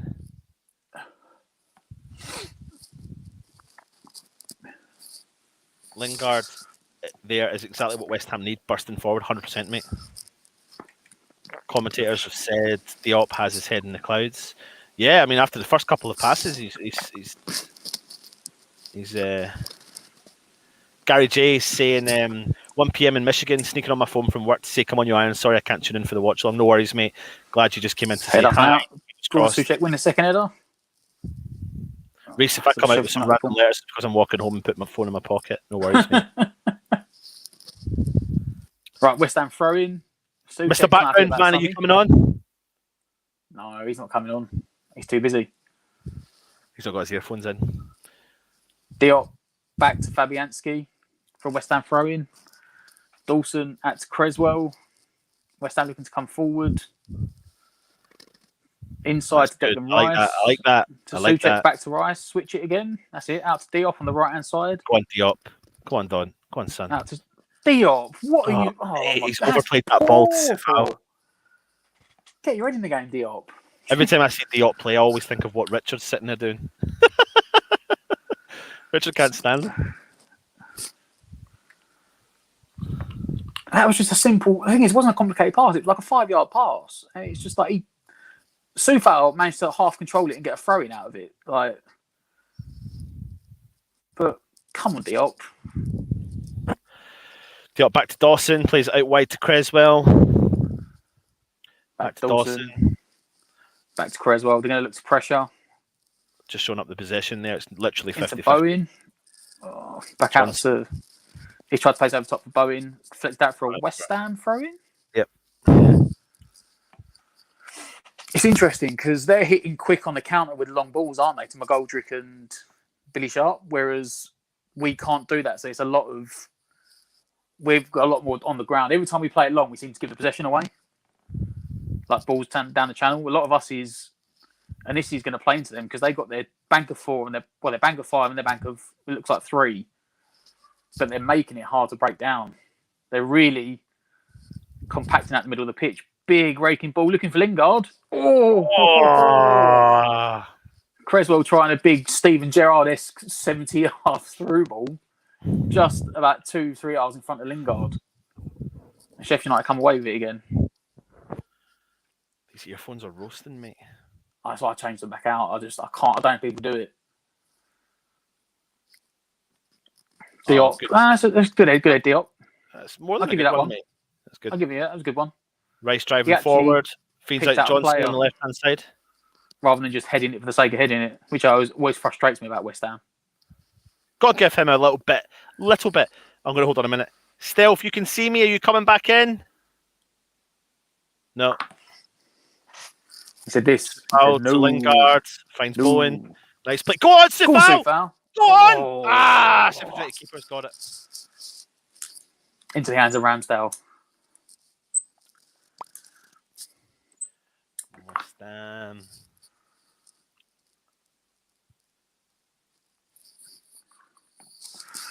What worries me about this game right now is if, I don't want to say it, but it's if they score first.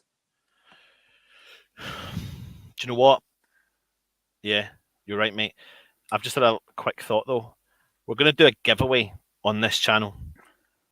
But I'm going to wait till half-time to let you know what the giveaway is, and I'll come up with it. I just need to go and find the actual giveaway prize. And then I'll bring it down, and I'll show you what it is. And we'll do a giveaway in the second half. So if you're watching, we'll do a giveaway, and make sure you keep tuning in just because you are nice people and you follow us and subscribe to the channel and you believe everything we're saying. Oh, unlucky Suchek. It's turned into a really scrappy game the last couple of minutes. Yep. Oh, Johnson, go on. Go on, you've got the pace for that. That's it. Just jockey a little bit. That's it, Dawson. Go on, where's Fabianski for that? Oh, well done, Dawson. Wasn't very happy. Dawson was calling for him to come out. I think Fabianski said no. But he's done really well, but mate. You know what? They communicated it. Mate, he's headed that ball from like the 18-yard box with a player on him. Back to Fabianski's hands. 15-yard header there, under pressure, because Fabianski didn't want to come and get it. Good play there from West Ham. They're really putting the pressure on Sheffield United at the moment. They are, mate, but we're countering it. Oh, unlucky Soufal. Try to chip it round him. Chris Wilder's not happy about something. He's having a moan out on the touchline.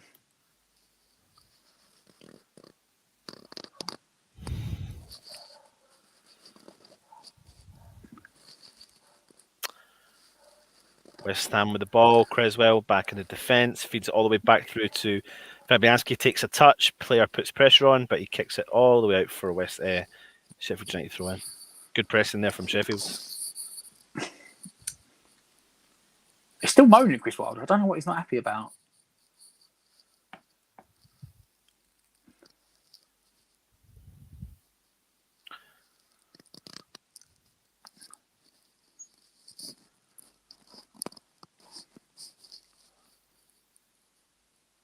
Oh, get rid of it. Well done, Creswell.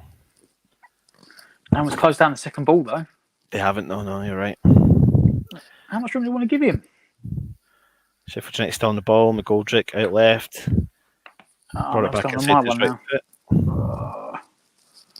Refresh. My link never goes. I touch the screen, it goes. You just really can't touch your phone or your laptop. McGoldrick through the middle. Let Sheffield United just holding on to the ball, gaining a bit of possession. Pings the ball in, but he's got a hold of it. Go on, Lanzini. Well done. Still deep within the West Ham half. Ben Johnson's got a hold of the ball, and Declan Rice comes back to pick it up. Okay, right, I'm back. What time are you on? There's no time just now. It's just advertising Arby's. Yeah, that's fine. Yeah, so within some sort of time. Diop collected the ball on the right-hand side. Pings the ball forward. Too hard. Straight to the keeper. 21, 54, 55. I'm about a second behind. It's fine. Good tracking back from Lingard. Done really well, but he's given a foul on Lingard. Really? Is that the Chelsea player on loan? Apamdu or Apamdu. Yeah. How do you pronounce it? I'm sorry, I butchered his name. Sheffield United got a little bit of possession, keeping hold of the possession. Each time they get the ball, though, West Ham are putting a man on, driving forward, pressing. They're pressing a lot more than we are. Bowen and Lingard are constantly swapping. And sometimes they're kind of being quite enough reasonably effective forward too. Oh, that's poor Sheffield United. Offside. They've tried to switch it from right to left, and they've picked up almost fullback to fullback. West Ham now looking to come forward. The thing is, they won't be able to press as much as they're pressing for 90 minutes. We sort of pick our times to turn and press and then just sit back, whereas they're literally on it, constantly pressing. Unlucky Johnson. They've taken an early free kick. Taking it quick. He is everywhere, isn't he? Goldrick inside, looks to cross it in, cut out by Creswell. Souček with a little touch around the corner. Do you want to know the funny thing about McGoldrick? What? He's a Moyes player. Oh yeah, he is. 100%. He's not everywhere. An goal scorer, but he's everywhere, mate. Well. Oh, they're playing the ball. Sheffield United. They still got hold of the ball. Well done, Sufal. Still got it. Good tackle. Go on, Lanzini. Oh, good pass, Deck. Oh, go on. It's 2-on-2. It's Lingard and Bowen. 2-on-2. Go on. Cuts aside to his left foot. Still got it. Shoots. Keeper saves. Goes out for a West Ham corner. There was nowhere else really Lingard could go. He's taken it onto his left foot and he's been driven closer to the byline. He's made something like from being 2-on-2. I thought they would have done a little bit better, but you know. But Bowen, if you look at Bowen's run though, he literally runs in one direction the entire time. Yeah. He never gives Lingard an option. I saw the replay. He literally ran straight down the middle of the pitch the entire time. Yeah. The only thing you could possibly say is Lingard had gone across the goal rather than into the near post. West Ham corner.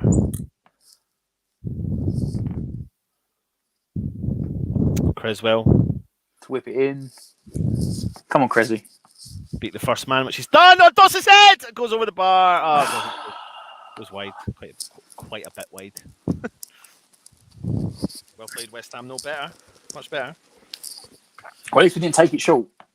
Let's have a look and see the comment. Oh, he was struggling. He was underneath that. He got caught underneath it, Dawson. Yeah, it was well wide in the end. Ryan Evans is saying odd on Lingard getting a brace. I mean, he's up for it, mate. He's up for it. But then at the end of the day, Sheffield United are playing quite well, counter-attacking as well. But they've said they've got to go for it. Sufal's been poor tonight. I've actually questioned a few of his performances of late, to be honest. People might like to hear it, but he's not been up to standard since the Liverpool game. So again, he's played a lot of football, hasn't he? Yeah, it's made. Yeah, yes. I'm Toby hoping now. Sampson, you're here, mate. Nice to see you. Thank you for joining us. Sort of hoping Sounds now that we're not playing as many games that he can probably get a bit of rest. Lawrence It sounds playing once a week. Lawrence is saying sounds like an even game in my opinion. Yes, mate. It's very end to end at the moment. But yeah, it's an open game. No one's really dominating. I don't want to make too many drastic decisions here right now, but I think Benrahma would have suited the start tonight.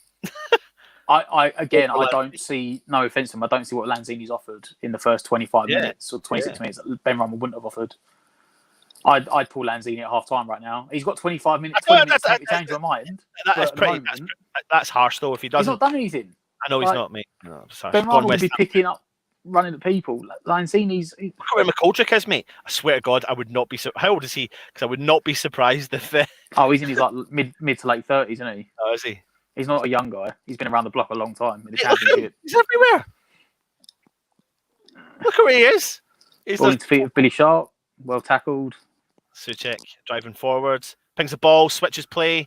Right over to Ben Johnson. Collects the ball. They've got a lot of men behind the ball, Sheffield United. Straight away back into their bank of 3 and 5. Ben Johnson again on the left-hand side, driving forwards. Go on, Johnson. He's going to find Lanzini. Plays inside to Suchek. Back to Lanzini. To Lingard.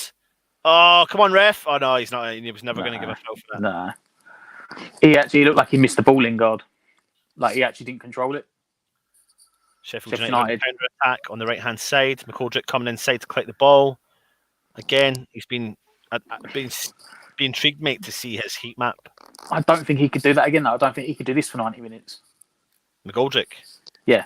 And I don't think the way Sheffield United are playing, they can play. They're pressing and they're getting up and down the pitch. Mate, look, they're playing everything through him. And West Ham haven't even yet nullified that threat. Every single attack from Sheffield United corner, but every single attack coming forward from Sheffield United is going through McGoldrick. There is no other option. They haven't done anything else except for go through McGoldrick. No. It's true, mate. Look at him. Look at where he is. He's left, he's right, he's centre. He's back in the midfield. He's up top. Oh, they've attacked really well down the left-hand side. And to McGoldrick. Oh, he gets a flick gone on. over the top. Still got in the box, though. Still on the ball. Oh, get rid of it. Oh, no, don't keep him up, keep him up. Oh, I thought they were going to try and call on a penalty there, but they haven't, so... No, I mean, to be fair, the Sheffield United players didn't even call for it themselves. Yeah, that's the one you always look for, is the reaction of the players. Look at that, though, mate. When you nip a foot in, you always worry, don't you? That's a solid he's well played there, Suchek. Suchek, yeah. I mean, in fairness, Suchek put his hands up, like, really, but, I mean, the player didn't even call for it. And when the players, the opposition team, don't call for a penalty, then... risky one to Rice. Billy Sharp closing him down. Diop looking back to Rice again. Rice looking to switch it to Dawson. See what I mean? See how deep we are in our half, but they're pressing really high. We aren't pressing that aggressively, but I don't think they can sustain that for 90 minutes. Sheffield United. They're banking on getting the first goal. Sufal's making the run, but Lanzini's still on the ball. He's still got hold of the ball. Well played. Done well there. Oh, come on, ref. Free kick. Ref. About 20 yards out. You know what? There, Lanzini done well. I'll give it to him. He did. He was like, it was Lanzini and 3 players. And he actually, it was a couple of times when he could have lost the ball there, and he strength held it well. And he's fed the ball through to Bowen, and the Sheffield United players just gone through the back of Bowen, pulled him down. That's a poor tackle. But 20 odd yards it's not a booking or anything. It's just like in their position. Like Bowen's not going anywhere there. That's a poor tackle. Creswell fancies this, mate. He fancies this. Top right. I bet he frigging pings it out of the stadium. Top right hand corner. He hasn't had a free kick in a while in attacking position, has he? Like for shooting. West Ham free kick. Creswell goes for it and he hits it over the top of the bar. It's a bit disappointing. Good 3 points in the rugby for the weekend, but wrong game there, Creswell. It's like slap banging between the posts. Nathan F is saying Lingard loves running at the keeper, closing him down. Scott Randall laughed out to foul man of the match 2 games in a row, and he's now just playing normal and it's a lit. No, Scott, I'm not saying that, so please don't take that as what I'm saying. I'm not. I think so far has been fantastic. I really do. I think he's just dropped his standard as of late, personally. But that's because he set a high standard. Yeah, it's because he set a high standard. I'm not digging him out or anything. I just think he's been missing with the last few games, to be honest. Reese says, shall I shave my head to join these two? Yep, you should, mate. Why not? Johnson doing nothing and he's stopping Creswell's runs. I don't know, mate. I think, well, yeah, I mean, he's been pretty quiet, to be honest. He's made a few decent runs. To be fair, though, the way they're playing, you couldn't afford Creswell's runs. Without Fornals, who's playing left wing? No one. That's like I said. I said at the start of the game with Stel, I said it looks like you could play very narrow front three because you've got the width from the fullbacks. Diop, that's... What's happened is... He's not playing himself into the game right now, is he? He's not, but Sheffield United players looked for that. That was a professional, like, dive, you could say. He's pinged the ball past him. There was no one else making the run over. Into him. And he's ran into Diop. Diop was never going to get that ball. And it's just the fact it's Diop. You know, the thing is, though, if you look at... They just showed the angle from behind Diop, but he was never going to get that ball either. He kicked that ball to the left of Diop and ran to the right into Diop. Like... Right, Sheffield United free kick. Something they'll probably look at for set pieces like we would. Good attacking position on the left-hand side. Our right-back position. Only a one-man wall, so don't expect him to whip it in towards the back post, towards McGoldrick. Headed up and out. Second ball. Bowen's on the ball now. Oh, come on. Keep hold of it. Bowen's going to need to hold that. Out wide to Johnson. Still deep in the West Ham half. Oh, what are you doing, Johnson? Well done. Pings the ball up. Oh, unlucky. Up and out looking for Bowen. Oh, Decker's giving it straight to McGoldrick. Shoots from distance. And goes wide. Just got outdone on the bounce of the ball there, Rice. Couldn't get it under control. We'll get Goldrick with a snapshot. But, I mean, Fabianski didn't look bothered at all. Took it early to unsettle Fabianski, but, I mean, it was well wide. Scott Randall saying, I would say Sufal may be a bit fatigued after being one of the best defenders in the league in play. Yeah, mate. Yep. Too much that potato salad.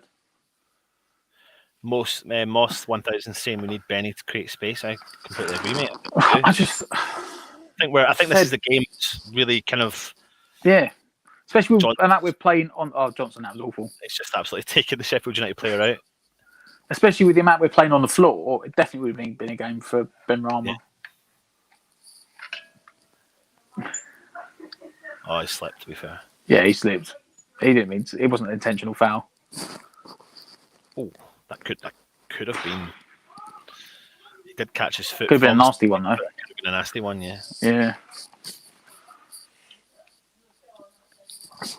Another Sheffield United free kick, this time from the right-hand side, our left-back position.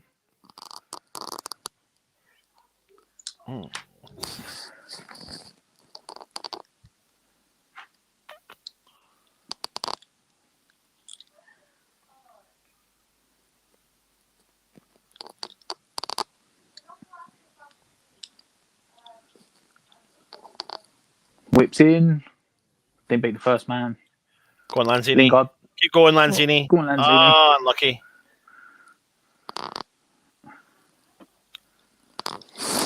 Oh, coming into the 18-yard box. Goes low. Fabianski comes. Well done.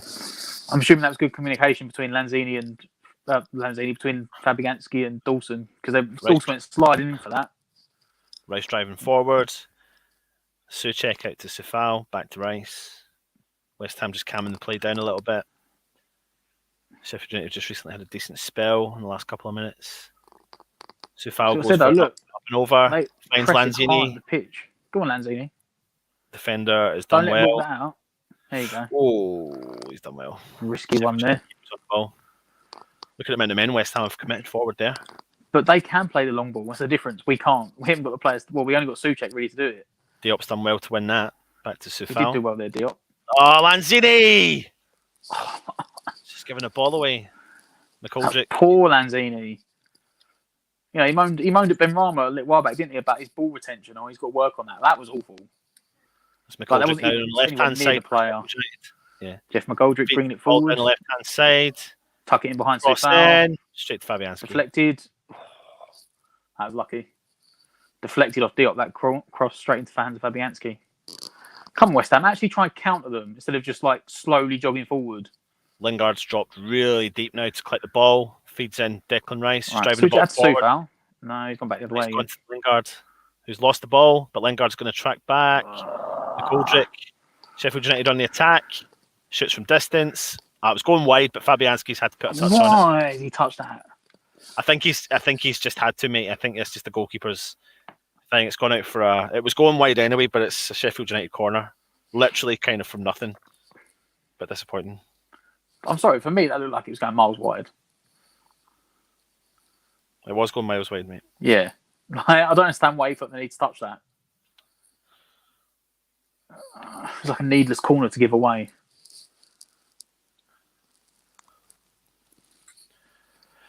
Sheffield United corner. No, it's like giving away needless corners. Never ends up going well. Brings the ball in. Well done. In. Soufal, good head up and out. Come on, West Ham, drive them out. Mazzini trying to put the pressure on, but the guy's literally jog round him. Bubbling up on that left-hand side, looking back for the whip in. Oh no, he's gone back to his right foot. Lundstrom. That's offside. Apparently not. Gonna let it go out for a West Ham goal kick. That'll do. That's right. I'll jump into some of the comments, see what's happening. Souček not waiting around. He's kicked it straight back in. Fabianski went happy. I thought that was offside. And Fabianski's saying the same thing.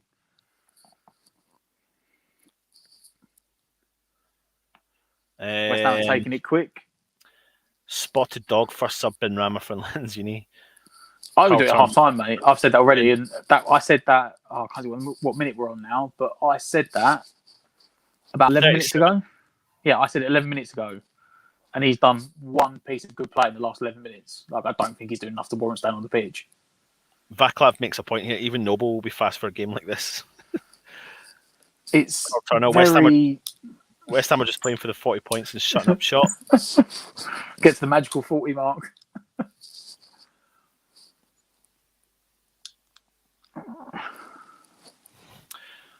Lingard's trying a few of those tricks, but not paying off. But he's won it back. Go on, he's driving forward. And Bowen switches good play. Switch out. Creswell. Finds Johnson. Go with him, Creswell. Go with him. Johnson's still driving forward on the left-hand side. Well played. Does a low cross. That's decent cross from him. Didn't get past the first man, though. Cleared up and out. That's going to be a free kick. Dawson's fouled him, yeah. McGoldrick. That's taking it quick into McGoldrick. Oh, he's got past Declan Rice.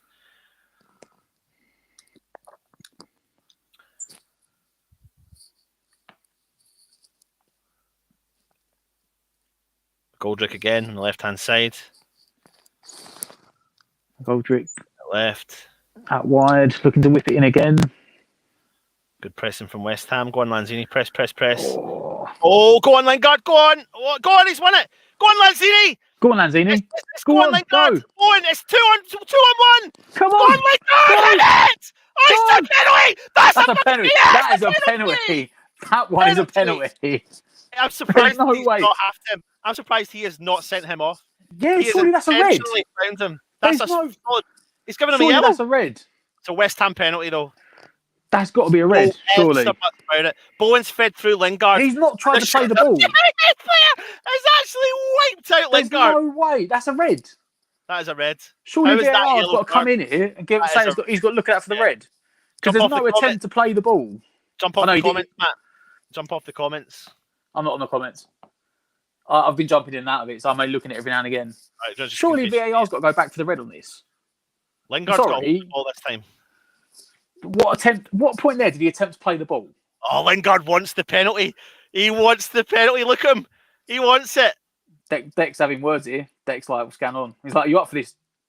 He's like, are you up for this? Are you up for this, J-Lings? He's like, no, it's my penalty. Jog on. Decker's from the penalty spot. Come on, Deck. On Deckers, mate. Come on, West Ham! Hasn't scored yet West this Ham season. Penalty, Declan Rice. First penalty of the season. Go on, Deck. Had a penalty in the first 6 minutes, overturned. Penalty in the last 6 minutes. Come on, Deck. Go on, Deck. Yes! Get it in. Banging penalty. Bottom corner. Come on, you Irons! Tell you what, mate, that was a decent penalty. Yes! Keeper went the right way as well, so that tells you it was a good penalty. Brilliant, mate. Mark Noble secretly got a tear on his eye right now.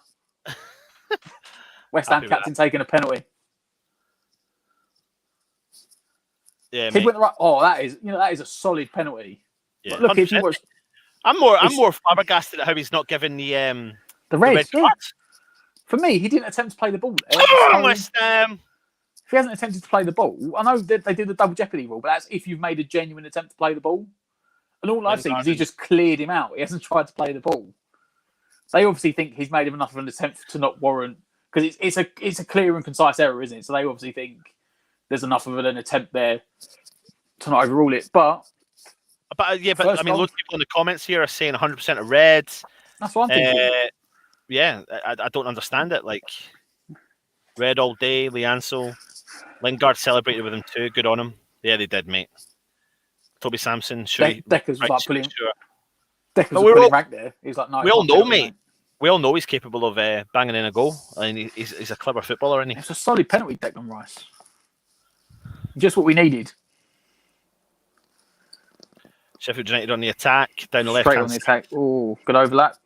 Tracking back from Bowen. For a corner. Blocked out for a Sheffield corner. They're playing most of their games coming down the left hand side. It is. I tell you what, though, mate, like, unbelievable counter attack there from West Ham. Opening up the space, Lingard comes through, drives forward into the 18-yard box. Sheffield United player comes in and absolutely destroys the player, and he's got a yellow card. Do not know how he's not got a red for that. Last man, great take from Fabianski. No, because they did bring the double jeopardy rule in a few years back, didn't they? Where if you make a genuine attempt for the ball as the last man in the box, you can't get the red and Declan Rice on the attack. Go on, Declan. Feeds out Lingard on the left. Whip it in. Go on, J-Lings. Get it in. Feeds Lanzini. Just on the edge of the box. Come on, Manu. Do something with it. Let's see what you've got. Johnson. Play it to him. The layover. Feeds back to Lanzini. He needs Creswell there to whip it in, doesn't he? One more Declan. What is Diop doing side up the pitch? I was going to say. Lanzini back to Lingard. Nice bit of movement up top from West Ham.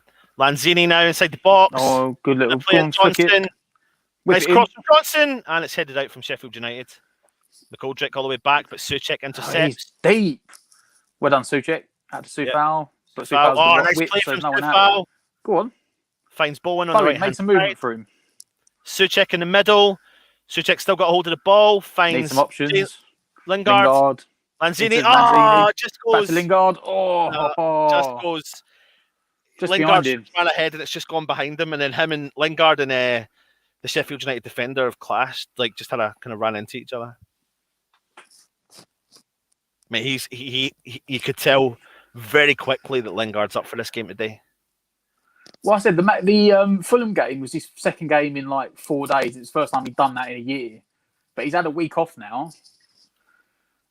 And, you know, he's clearly up for it. He's got the England game, the replay here. Look, Lingard won it. It was Lanzini drove forward, back into Lingard, out to Bowen. He cut inside, right thing, back to Lingard. Is he not giving a red card I'm for still not having that. I'm not having that either. As I said, the rule is if you make a genuine attempt to play the ball, then it's not red, it's a yellow, because they want to get rid of the double jeopardy of you getting the sent-off and the penalty. But for me there, I can't see how they can warrant that as saying he made a genuine attempt to play the ball. He's just absolutely wiped him out. Who's that? Ampandu? Oh, he's got claret all over his shirt there. He's had a nasty whack.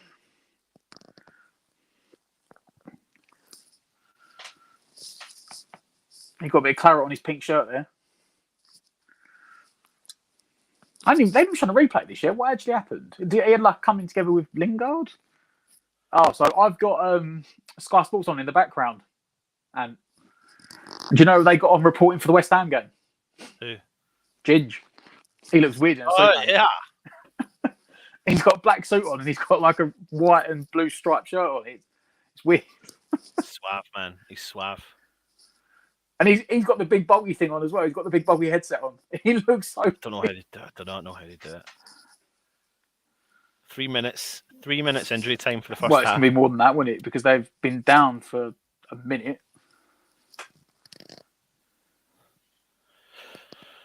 Keep the comments coming in, people. What's going on here? People are talking French. Yeah, well, I don't know. I sort of clicked on the chat then, and someone said about Scott being racist, and then he started talking in French. I don't know what's going on. I sort of left them to it. Let the chat organise themselves. We clearly missed something here. Oh, they look like... No, I think they're on the wind-up. Got the ball. Oh, unlucky Bowen. West Ham throw-in? Surely. He's getting out the Come other on, way. West Ham. How's he giving out the other way? Oh, well, look, West Ham let's just get to half time now, West Ham. Comment and let us know if you like our new graphics. Do you see that, Matt? Look, it's been changed. Oh, yeah, I just noticed that. Oh, Scott, we're taking the piss. Fair enough, Scott. I'll let you off. Don't know what was going on. I missed the context of whatever it was. This changes the shape of the game now, though, because they're going to have to start. Well, they were sort of playing attacking anyway, because that's how we got the counter attack. But they're going to have to go more attacking now. Ball up down the channel, looking for Johnson and Bowen. Good clearance, West Ham throw in.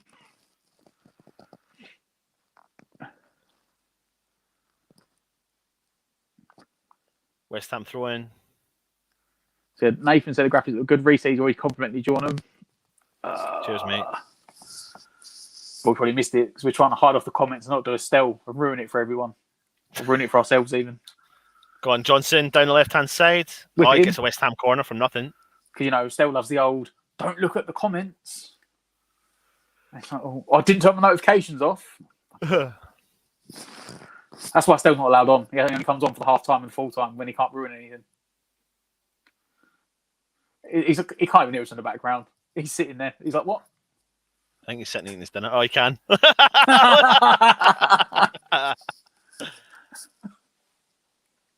think he's having his dinner, reading his newspaper. I think he's watching. I think he's got Lingard corner. Lingard whip it in. Lingard corner. Dawson. Whipped in. No. Go on. Oh, good head out from Sheffield United. Creswell. It's interesting. Go on, made the run. Oh, he should have passed it to Deckers. Deckers still got it. He's kept it in. No, that went out. Diop? That went out, surely. Yeah, it went out. There, mate. He's giving the goal kick anyway. I don't know if he's going to let him play advantage. I did give the goal kick, yeah. Went out of play from Deck before he got the cross back in. What's Toby Sampson saying? Why isn't still getting a constant torrent of abuse? Half-time, everyone. Valentine's Day, I've had the worst Monday ever because of him. His show's coming into tomorrow, is it not? Tuesday, yeah. Yeah, it's coming tomorrow. Tuesday. Right, so Matt, you ready for this? Half-time. Half-time, you ready for this one, mate? Yep.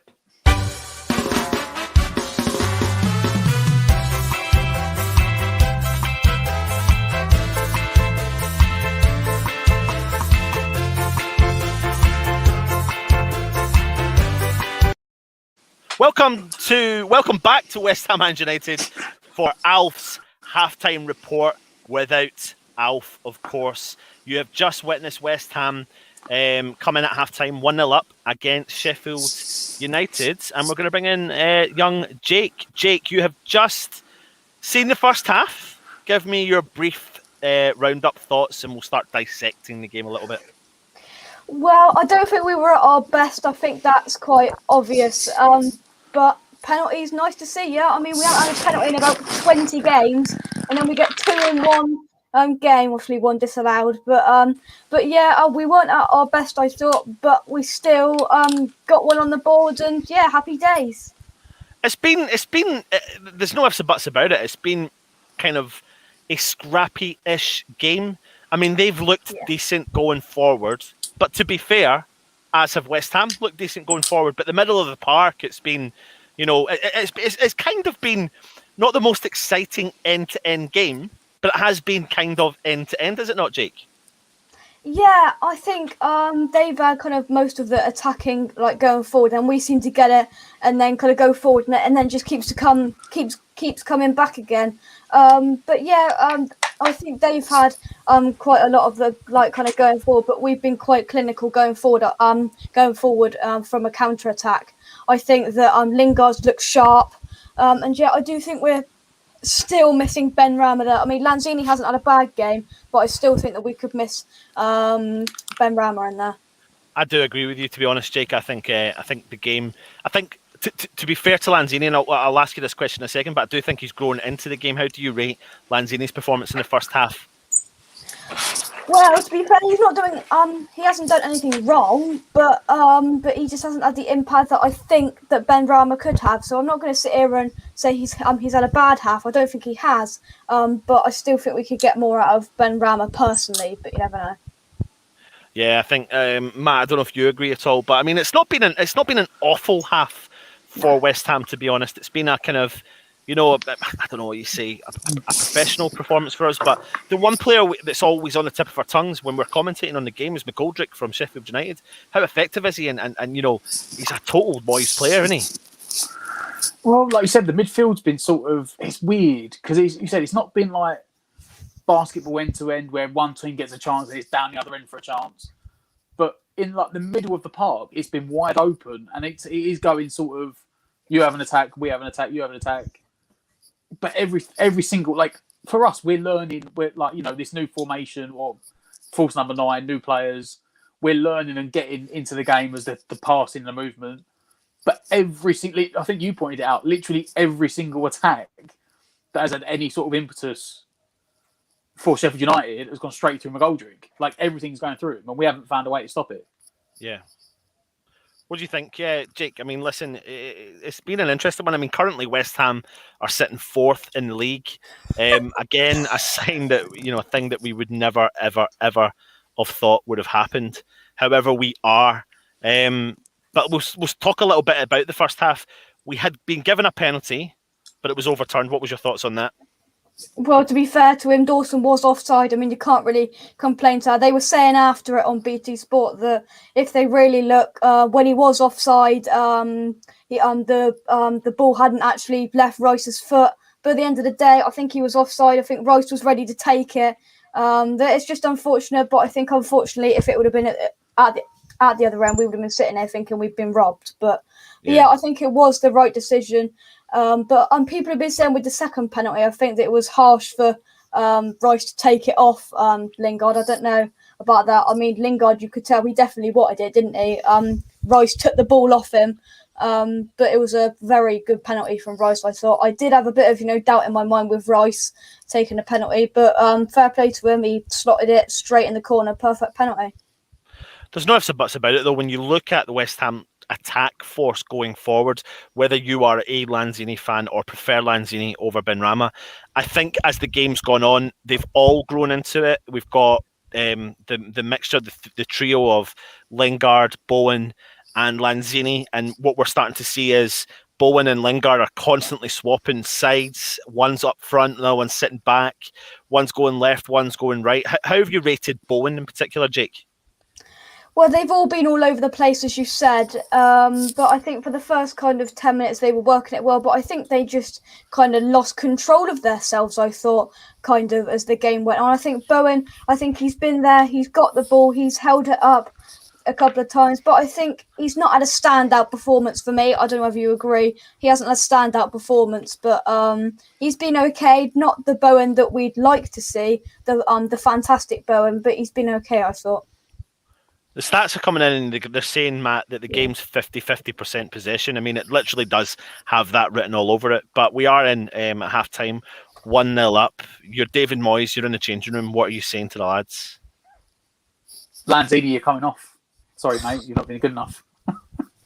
No, you know what? We grew into the game. You're talking about Bowen, and I think Bowen's performance really summed up the game of football for 45 minutes. Like, he was professional, there was hard working, there was work ethic, but there wasn't much end product, and that sort of summed up both teams. It just seemed to come down to the final ball for both teams that was lacking until the penalty. So for Moyes, it wouldn't surprise me if we don't get any changes at half time, and Moyes go out there and start the half like you finished the first half, and he'll give it 15 minutes to see how they go before he makes any changes. Yeah, I don't think it's not been a negative half though, Jake, has it? I mean, do you know what, Jake?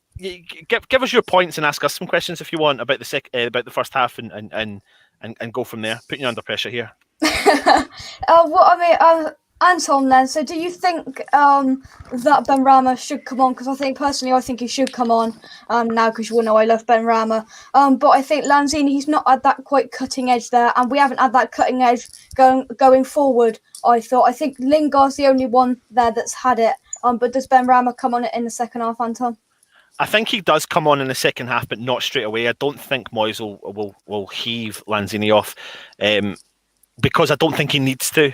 However, I think we will see the Ben Rama type player come on, and I think it doesn't really matter who you bring on because Lingard offers us that threat going forward. He's constantly driving forward.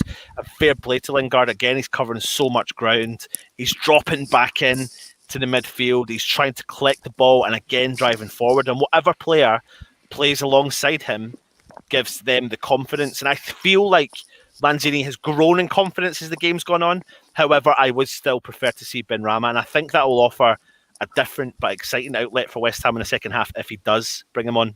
Jake? I think let's talk about Diop. Matt, what do you think of Diop's performance in the first half? Because I think he's looked a bit shaky passing for me, boys. I'll be honest, if he's playing for his position in the team, he's not playing very well. Yeah. You know, he reminds me, it's very much reminiscent of the game he played against Crystal Palace. I think it's just, I don't know if he's not used to playing in the back three. Or, I don't know, it's weird. Like his passing, even just his basic passing's been off. He's made some good interceptions, but then I think the commentator said at the start of the game at some point that he had his head in the clouds, and it's probably a good summary for him. Like he'll do something really good and he'll just switch off. You know, and if Balbuena is going to be available for the next game, at the moment, it wouldn't surprise me if Balbuena gets a start instead of Diop, because I don't think he's done enough at the moment to warrant, you know, like Dawson, Creswell and Soufal, you know, no matter whether we're playing 4 at the back or 5 at the back, those 3 guys will play if they're fit. Whereas I can't say for Diop, I can't say no matter what formation we play next week, Diop would be in it. I don't think he's done enough at all. Yeah. I don't know. I think. I mean, I don't think we'll see any changes, of course, in that position, to be honest. But I think what we've saw is a shaky performance from Diop. He's not had the confidence driving the ball out. He's been passing, you know, awkward passes, putting other team members under a bit of pressure. And someone had said in the comments that the commentators from BT had said that his head was in the clouds. But I think this is a game. This is going to be the second half in particular. It's going to be so important for Diop to come out again and prove the point, and he's going to have to just keep on like driving forward and being confident. But listen, I've got to give it plaudits to Craig Dawson. I mean, he is completely commanding at the back there. He's the furthest back defender. He's watching absolutely everything that's going on, and so far nullifying all the threats that's coming our way. Go on, Jake. Over to you again, mate. Well, Stel, are you there? Are you with us? Are you out in the clouds, or are you with us? I'm here, mate. I'm here. I'm just trying to set something up, but yeah, I'm listening. I'm listening. Trying to write your script for the West Ham Weekly show tomorrow, are you? Well, you never know that, Jake. You know, lot to talk about. An awful lot to talk about. Team selections, injuries. Well, that's Matt's job. That's Matt's job. Matt writes your script, isn't that right? Sure he does. And Anton does all my pictures and stuff. Yeah, there you go. Yeah. Thanks for that donation, Reese. Thanks, mate. Reese. That's really kind of you. Matt, Matt, could I ask if you could come on my show on Thursday night? Is that okay? Yes, mate. Yeah. Yeah, thanks for getting in touch. There we go. There's another guest. Man. Ticked off the list, Anton. There you go. Stel, what's your thoughts, mate? You've not been on in the first half. Oh, and I'm going to let you carry on because we're going to do a giveaway in the second half. So I'm going to let you carry on and I'll be back. I've sort of listened to what the others have been saying. To be honest with you, I think much the same. Diop is not shouting and screaming that this is my shirt for the next game. If Balbuena comes back, I can envisage Balbuena dropping in. Lanzini, he hasn't done anything wrong, but he's just a bit slow. It looks a bit off the pace. And we've done really well up front, where the 3. I still haven't worked out who's actually playing central, but I don't really think it matters. No. They're interchanging. They all are, it looks like. Yeah, they all are. So I don't know. I think of the team, I think Johnson's played really well. I think he's decent for a young lad who is not left-footed. Yeah, well, and I've not seen anything from Sheffield United to make us worry. To be quite honest with you, they've had the ball, but they've not done much with it. We've been quite comfortable in defence, despite Diop not really being that great. But yeah, solid team performance, I guess. What more can you say? Happy days, absolutely. Yeah, happy days. We got the point, and we got the goal on the board when we weren't playing our best. I think I slightly disagree with you with Johnson there. I think he's gave the ball away a few times still, but you say he's not even a left footer, is he? He's playing on the opposite side, so you've got to give the lad a bit of. I think the choices that we have, the choices that Moyes has for playing 5 at the back, he's the only choice. It's either Fornals or it's Benrahma, and neither of them are wing backs. Johnson isn't even a wing back. He's not even left-footed. But unfortunately, fortunately or unfortunately, the only other thing you could do is maybe put Fredericks on and decide whether Sofal and Fredericks play on the right and the left. But I think Johnson's okay. He's not had a great game, but I don't think any of our players have had a great game so far. Yeah, we're doing a job. Yeah, Lee's just put in the chat, should have been a red card. Just before I go, I think he absolutely whacked him out as last man. To be fair, I don't know what the rules are on it with last man, but he absolutely bashed him out there. That's a red card all day long. Yeah, it's the rule. I said it's 20. I don't understand it because the rule is the rule cheers, is. Cheers, guys. I'm gonna go. Thanks, Matt. Cheers, see you later, mate. Thank you. So the rule is that if you make a genuine attempt to play the ball as the last man, you can't be sent off. If you make a genuine attempt to play the ball, but for me, who determines genuine or not? I mean, it's like we've seen. You've seen. Yeah, we've seen players be sent off for less than that. Like if they just kick the legs out and they don't try and play the ball, like they're intentionally to stop the player going, it's a red. If you stretch to get the ball and you've not made it, like you see the ones in the midfield when the guy just gets the first and he toe pokes him and catches him. Yeah, that wouldn't be it. But for this one, I've seen about 3 angles. At what point does he try and play the ball? He just he doesn't comes through the side of Lingard. He comes through the side of Lingard. He's never going to get to the ball. Doesn't get it. He doesn't attempt to get it. He just literally takes Lingard out. And yeah, but Gary, that rule. I don't know if you're joking there, but that doesn't matter. No, it's about the last defender. No, it's last outfield player. Last outfield player, exactly. Yeah.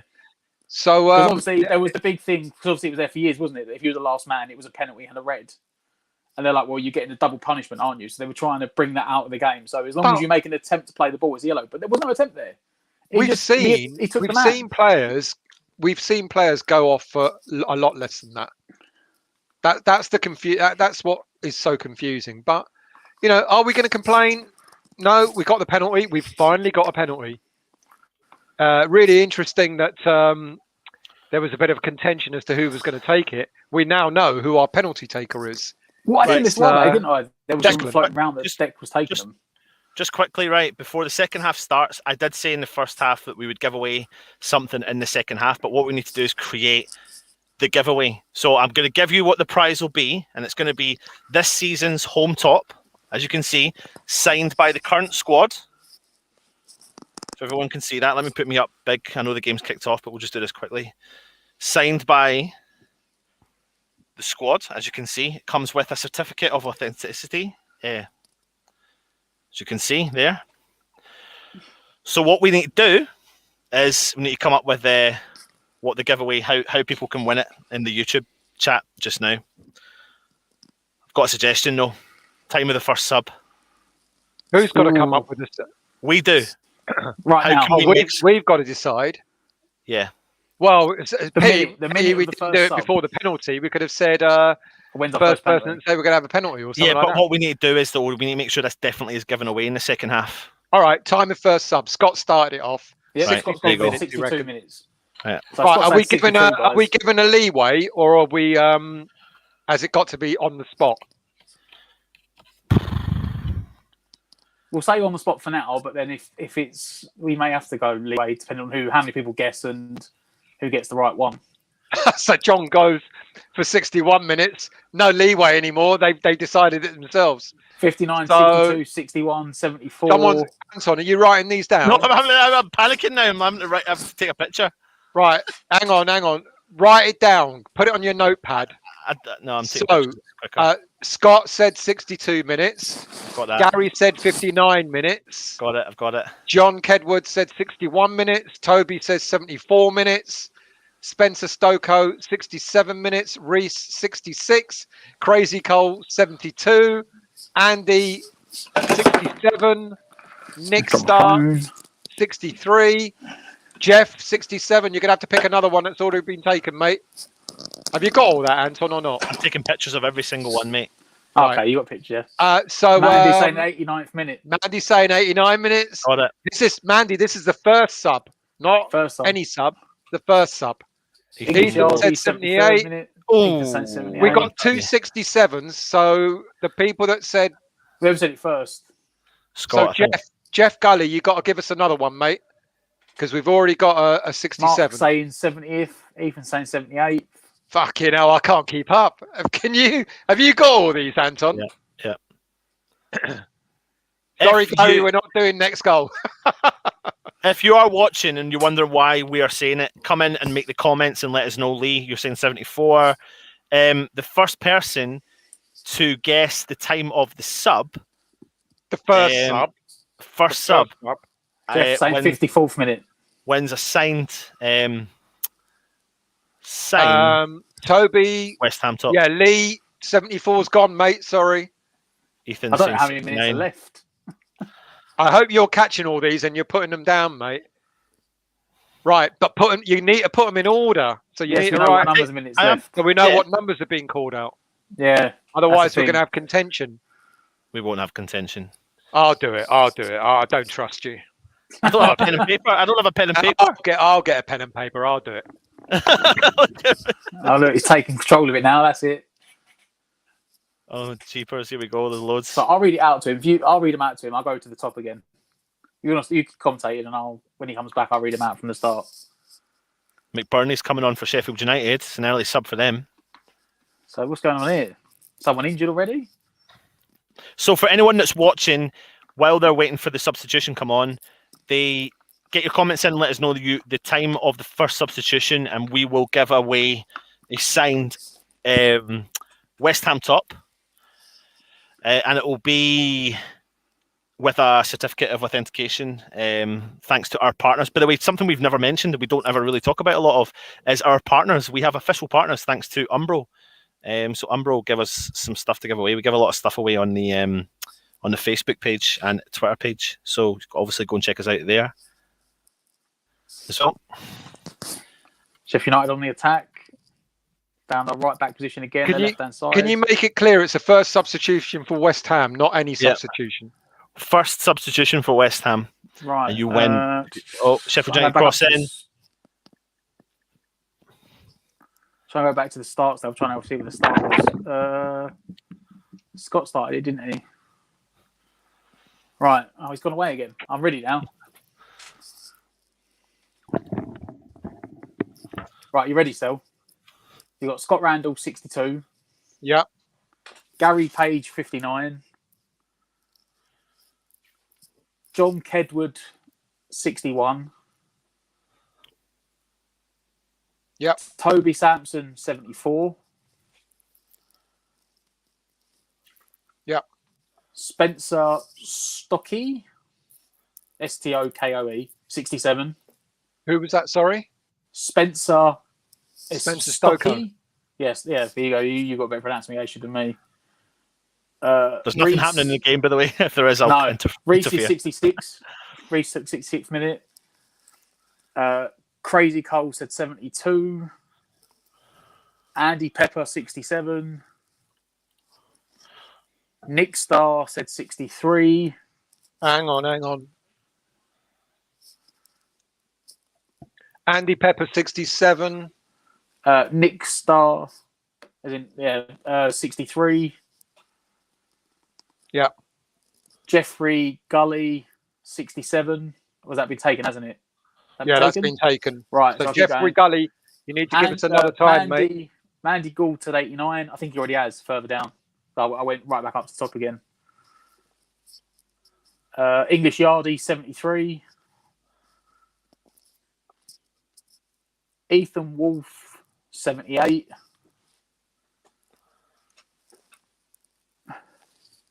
Mark Ratchford 70 on the attack. Pings the ball over the top. McGoldrick. Oh, what a save from Fabianski. Oh, thank the Lord for that. What a McGoldrick save. was unmarked. Lee Velasco 74, but I think someone's already had it. I got Mark Ratchford. Who's next? Lee. So I was gonna say, 74 gone, mate. Lee, yes, that was gone. We went that right. Jeffrey Gully. Oh, Jeff Gully said 54. Have we He had to already come had back in, 54? didn't he? No, right. 54, Jeff. Ethan Wolf said 69. Has he said that already? He might have already said it because he said English Yardie said 73, but he's already said his. Ethan Wolf said 69. Yeah. English Yardie said 73, but I think he just typed it again. I think he already said it. He has. Yeah. Right. Manfred Malmos said 71. Yeah, we haven't had that. Okay. Peach said 62. We've already got 62, Peach. Sorry, mate. I think he's put a comment in further down and giving you a new time later on as you go down. Romney Boxing said 71. We've got 71 already, Romney. Sorry, mate. Lee Velasco said 69. We've already got. We've already got 69, Lee. Sorry, mate. I've just dropped all the way down now. Hang on, I've got it. I've got it. Andy Pepper said 68. If I missed the 67 I put on earlier. Andy Pepper, 60. He said 67 earlier, but apparently Yeah, you got 67 already, yep. Andy. So we're taking 67, mate. Nathan F says 74. We got 74 already, Nathan. D Lee 63. Has that been done already? 63 minutes and 26 seconds. We've got 63, mate. Sorry, 64. Mate. Sorry, D Lee. 64. Nathan 64. No, Nathan, we haven't got 64 yet. So you've got that one. Artur Noble said 59. Has anyone said 53 or 52? Because if they are, they're out. No, no one has. Well, someone said 54, so unfortunately, yeah, they're on out that now. Artur Noble said 59. Artur 59. We got 59. Artur, sorry, mate. James Bong has said 80. James Bong 80. Good shout, James. Jesse Lingard down the left-hand side. He's driving forward. He's cutting in.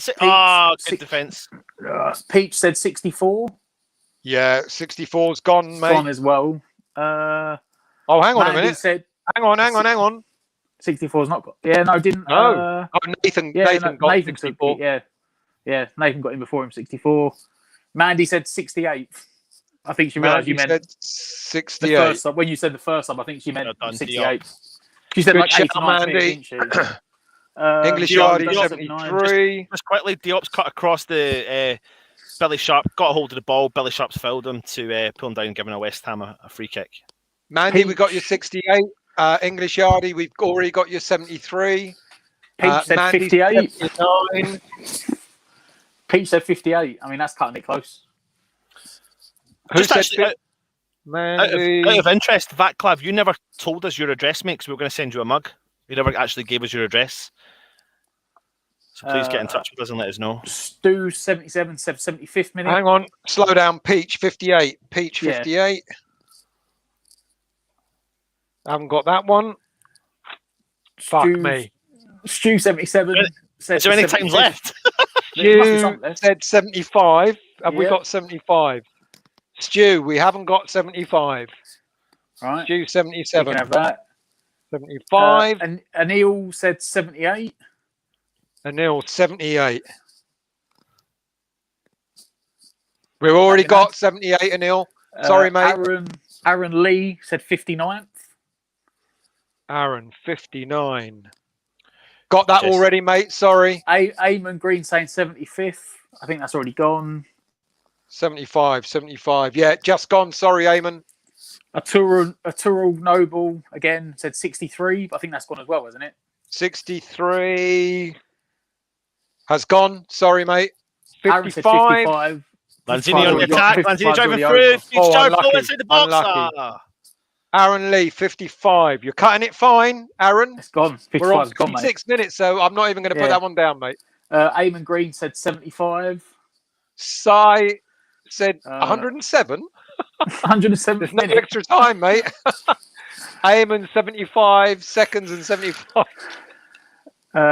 Epic Hasher said 89. 75 is gone. Sorry, 75 is gone. Change mine to 76. Peach wants 76. West Ham corner. Creswell on the corner. Oh, I've just dropped my phone. Come on, Crizzy. Ben Rama's out warming up.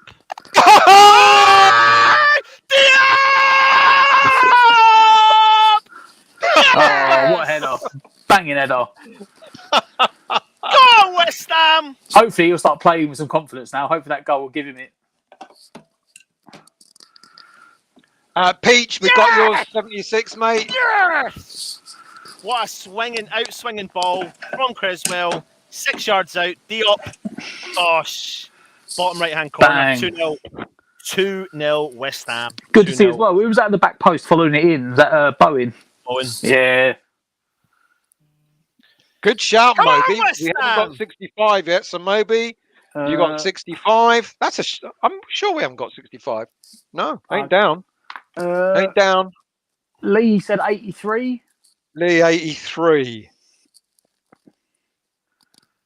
Lee, you got 83. And then someone said 57, but that's already gone now, so it's too late.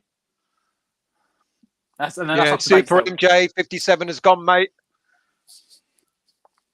That's it. That's. I don't know if there's any times left, but right, that's up to date. I'll try and put these in order now. So can you look out for any more, and I'll try and put them in order. Mate. If anyone else puts one in. Sheffield United on the attack. They've made a substitution. I should say. Like Bernie's come on for them. Who do you come on for? I don't actually know. Has he come on? Great clearance. He was warming up a while back, wasn't he? That was a great clearance from Diop. Oh, good clearance, Diop. I don't think he is actually on. I don't think McBurney is on. Right, I'm just going to refresh this. I'm a little bit behind you. Down the left-hand side. Driving into the box. He's inside the box. Corner ball. What's he going to do? Oh, it's a West Ham corner. All right, I'm refreshing my stream because I'm a bit behind you. Super MJ Cooper said 78. Has that been taken? Yeah, already gone. So if you go through it quick, we'll see what time's left. We can sort of say what minutes are left. I said, have you seen Sky Sports still? What, mate? They've got Ginger on Sky Sports News covering the West Ham game. Have they? And he's got a black suit on, but he's got a white and blue horizontal, vertically shirt on. It's weird, and he's got one of them massive headsets on, the big black ones. I'm like, he looks so weird, Collins. Seen him in a suit. West Ham corner. Can he do it again, Diop? Whipped in. Straight to first man. Cleared. But West Ham back. Just go back. First to the ball. Lanzini on the halfway line. They're pushing higher. Yeah, just go right back. We don't need to risk it now, West Ham. 60 minutes gone. People are getting knocked out of the competition. It's dropping fast. But over the top. It's just over here. I'm tempted to bring this game in every week. How many? Well, it depends on how many you got. We could do a mixture of mugs and stuff as well. Yeah, if you want. That could be a good one. That could be something you could look to set up. I don't know. We could look at setting something proper up so they can submit a number somewhere, rather than trying to go through the stream and watch along and get the numbers in at the same time. Yeah, a bit of a mad one. I'm still trying to. So we could do like link it to, I don't know, Facebook or the Twitter, and like get your number in that way. Yeah, but the whole idea is for the YouTube, not for the Twitter. So we'll figure out something. Oh, it's well done, Fabianski. We'll figure something out. I don't think Sheffield United have made their sub yet, have they? No, he's standing up. Yeah, he's still there. for the last Lingard 15 minutes. That's inside. Oh, it's a good Lingard. tackle. Oh, that's a solid tackle. Was that Bogle? Yeah, McGoldrick He's in the been middle of the standing on park. the touchline since like the 47th Good, Diop, minute. son! Brilliant stuck tackle in. from Diop. Oh, McGoldrick still got it though. So it says at the moment they've had more possession, Sheffield United. They have, but oh no, get rid of it! Oh, the ball's McGoldrick. fed in. Or is that Ball's Dawson? been fed into was McGoldrick in Dawson. the middle of the park on the penalty spot. I don't know if a West Ham player's put a touch on that and put I think McGoldrick Dawson off. has. It looks like Suchek. I think it's not Suchek. I think it was Dawson. It's Suchek. Suchek Oh yeah, cleared it out. Suchek. Big tackle, big clearance, Suchek. Yeah. Just as that was pinging up for. He was going to hit that. Yeah, smash it in the back Oh, of the goal. McBurney's finally on, is he? I think he's been waiting on the sidelines for like 10 minutes, mate. Super MJ, 71 minutes has been taken already. Oh, there's a sub coming on. There's a sub coming on for West Ham. There is someone standing. McBurney is on for Norwood. Get rid of it, West Ham! Get rid of it! They're shouting for a penalty, but they're not going to get it. There's a sub sitting on the bench for West Ham. He's got his top off. I don't know who it is. Soufal's down. Soufal's down, holding his leg. Sheffield United are trying to claim for a penalty. Sheffield United, by the way, just took off Norwood, who's a West Ham are now. Wait. West Ham are now making a substitution, so we need to see when he comes on. Right, we're on 62 minutes. 39 seconds though, so that's the 63rd minute, isn't it? 62 minutes. It's not. That is not a penalty, so that's fine. 62 minutes. 62 minutes. 48. The winner is Scott. Mark Noble. Yeah, the winner, Scott, mate. Well done,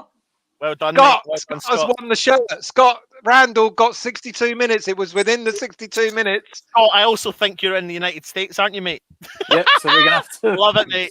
Listen, get in contact with us on either Facebook or Twitter, mate. That's going to Canada, mate. Canada. Please send us a DM or send us a comment. We will then make sure we get a DM to you. You send us your address and I'll get that sent out to you this week, mate. Anton, can you finish signing all the players' signatures before you send it off for me? Don't need to, mate. Well done, Scott. Well, thanks, everyone. That kept me I'll tell you what, that kept me busy with all these post-it notes. Loads of post-it notes. I tell you what, I didn't see it being this early. I didn't see it being this early, and I definitely didn't see it being fucking Mark Noble. I was just going to say to you, one thing we didn't say is that Mark Noble has come on for Lanzini. However, the game was so slow in the first half. They would make a difference. We make it go slower. Yeah. But you know what? Noble's, like I said... No, you know what that is? If you just noticed, literally when they brought on McBurney, they took off a centre mid, so they're proper going for it now. So he's instead of leaving Lanzini attacking, he's sticking Noble in to drop alongside the other two and really make it hard for him. I still feel a bit bad for Ben Rama. Scott's buzzing, lads. Look, Scott's buzzing. I'm so happy. Mate, I'm really, really chuffed for you, Scott. Well done, mate. And Scott, really sorry, Max Starr, mate. Really sorry. Another 10 seconds and you would have won it, mate. So sorry about that, Max Starr. But Scott's got it. Do me a favour, mate. Like I said, please make sure you get in contact with us on the Twitter account or the Facebook account. Or actually, do you know what? Here's one better. Contact us on the email address. I'll put the email address in the comments just now. And we'll sort you out with your address, etc. I should have just done that in the first place. Don't forget, people, you're watching Amateur Hour. You know, we're never, ever going to be... Tell you what, though, this isn't Sky Sports, mate. This isn't Sky Sports. Tell you what, though, you tell me who's handing away, thanks to our partners at Umbro, signed current squad. We need to big them up more, mate. Sort all these bloody one football bloody videos. Just don't say that, mate. They're coming back. Well, they're not coming back for my show, are they? So I can say what I want. Still, you scared them away with that video. Oh, mate. Honestly, the relief for having to remember to put it in the description, having to remember to play the video, and all that sort of stuff. We forgot one game, didn't we? Was it a preview? I can't remember. And we forgot one video, didn't we? Me and you. And you said the next day, he was like, "Oh, we didn't put it in." Lingard on the counter attack. Go on, J-Lings. Oh, he's fast. Oh, he's done well, but he's been pulled back, and it's a West Ham. Phil, Scott, make sure you email us, mate, please, and I will get in touch with you. There'll be more competitions, people, so do look out for them. Yeah, like we said, we'll try and do one a week, or was it one a game? Well, it is one a week. Yeah, I think we could afford one a game. Well, it is one a week basically now anyway, isn't it? 'Cause we're down to one game a week. So how many shirts have you got, mate? I'm not going to do. We're not going to do the shirts. We've got mugs and stuff as well. All right, right. Which is Vaclav still? You see, people. Anton and his kids have got every football shirt going since he started this channel. We keep asking for a shirt. I haven't got any more. Have you not noticed that I never wear a football top? That's because you can't get one to fit your size. Yeah, we have to go buy our own, Yeah, no. Right, should we get back to the game? Oh, come on, Lingard, you can do better than that. Go on, Jay Lings. That's it, kept it on. Mark Noble, he's just come on to stabilise the centre midfield, hasn't he, really? Patented man on. Well played, Noble. This is the sort of game that you're happy for Noble to come on for. The last 20-odd minutes, calm it down. This is Noble's time. This is what Noble's job is. You're 2-0 up. Lads, we know they've brought in another attacker. How many of you think Ben Rama's carrying a knock? Well, even if he's not, was he needed? Would he be needed for tonight? That's the thing. Is like he doesn't now. He's thinking, do I need to risk him? Yeah, I don't know. I wouldn't be surprised now. I'm going to have a look at the subs, but let's bring up the subs now. I wouldn't be surprised. I want to see where Meepo is. Ball through. He's kept it on the pitch. I wouldn't be surprised if we saw the later in the game, if it stays the same, the later in the game, maybe a little bit of Coventry. Oh, great save. Great save from Fabianski. Another save from Fabianski. They've had enough chances. They've had some chances. They have, and we've got to make sure we keep them out. Otherwise, I'd rather see a bit of Meepo, to be honest. I wouldn't mind seeing 10 minutes of Meepo if it's still 2-0. The thing is, though, if it's 2-0 with 10 minutes to go, is he going to bring on that attacking threat when there's no really need to? It's just the Moyes way of thinking. It's like I could see him more bringing on the Fredericks or the Coventry. Coventry would be a good shout. With 10 minutes from now, with 10 minutes, it was 20 minutes to go. Different. I could see him bringing on Fredericks or Bowen and changing the shape and going to like 5 in the midfield. Put Fredericks. You could put Fredericks on, and you've got Johnson. You've got Johnson over the left side and Fredericks over on the right hand side. Well, I can see him just chucking like 10 minutes. I would make last 10 minutes. I'd take off Bowen and Lingard and chuck on Meepo and Fredericks and just go 5-4-1 and leave Meepo up front on his own. Yeah, but that doesn't do Meepo any favours, does it? Because people will just say he's out of his depth again. But the thing is, though, mate, I don't think Moyes is thinking like that, though. I genuinely don't. I don't think Moyes is thinking, I need to give Meepo a run out. I don't think he thinks and sits there and goes, I need to give him a run out. West Ham are 2-0 up, 20 minutes to go. I know we want to see it. We're starting to see what Moyes does. And yeah, we would be like, give him 10 minutes at the end. But he's like, well, why would I? He's like, no, I want to see it out. I want a professional performance is what he wants, doesn't he? He's what he brought on Noble with 25 minutes to go. Because they've just brought an attacker. They're going to go more and more attacking. We need to solidify the midfield. I reckon the only reason why Noble is on is because we're winning 2-0. I don't think he would have bought. Oh, what a shot! Oh, from distance. West Ham corner. I don't think we would have seen Noble coming on if we were only still 1-0 up. The thing I have to say though is about Lingard tonight is when he's off the ball, he causes problems. When he's on the ball, he causes problems. I'd like to look at his stats tonight for how much ground he's covered, how many attempts he's had, how much involved he's been. He's been heavily involved tonight, on and off the ball. West Ham. A lot of our stuff, like you said in the first half when it was going through McGoldrick, a lot of our stuff's going through Lingard. Yeah, 100%, mate. Nice cross in from Lingard. Which into the back post. Oh, he's cleared. Was it Danny Mills on Match of the Day after the Villa game? Done. He was like, it could be a case of brilliant. Going play from Ben Johnson. West Ham being fouled, and it's a free kick. Yeah, was it Danny Mills on Match of the Day after the Villa game when he was like, it could be a case of like a big fish in a small pond? Man United, he sort of was overshadowed by some of the other players, whereas coming down to West Ham, he's almost coming down as like the main man, and maybe he's going to thrive with it. Well, at the moment, a lot of stuff is going through him. He's getting the playing time that he wants, and he's performing well for it. West Ham taking it quick. People are saying that Lingard lights up our attack. But he does, mate. He does. He absolutely lights it up. He's given that little flame, excitement. He weren't happy about something, the ref. We try to take it quick and he's not having it at all.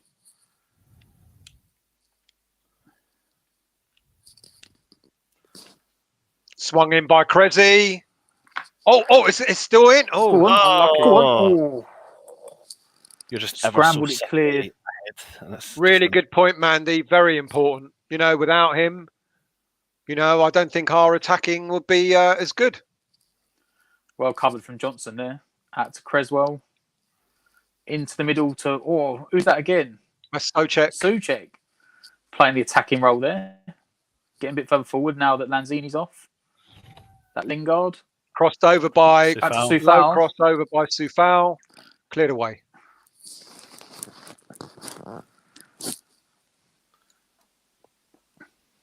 Moby's Bowen not been subject. No, he hasn't actually. Totally agree, Vinay. Referee's been decent tonight. Well, apart from not sending off the player. But other than that. What did I say to you the other week after the Mike Dean one? The best ref's the one. Who is this guy's name? What is this ref's name? Who is it?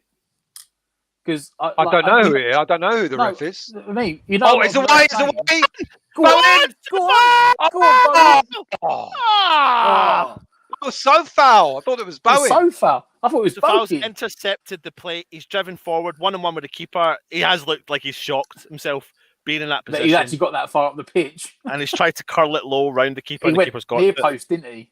Oh. You know what, though? He couldn't have squared it. Unlucky. He's narrowed the angle down well, the goalkeeper. West Ham corner. He won that all himself. He didn't know what to do. He didn't. Oh, the poor boy. He was actually didn't know what to do. He was actually looking for Bowen. He was like, "Where's my help? Where's my help?" What that is? That's a typical defender. That's a proper right back. That is. Unless your name's Craig Dawson.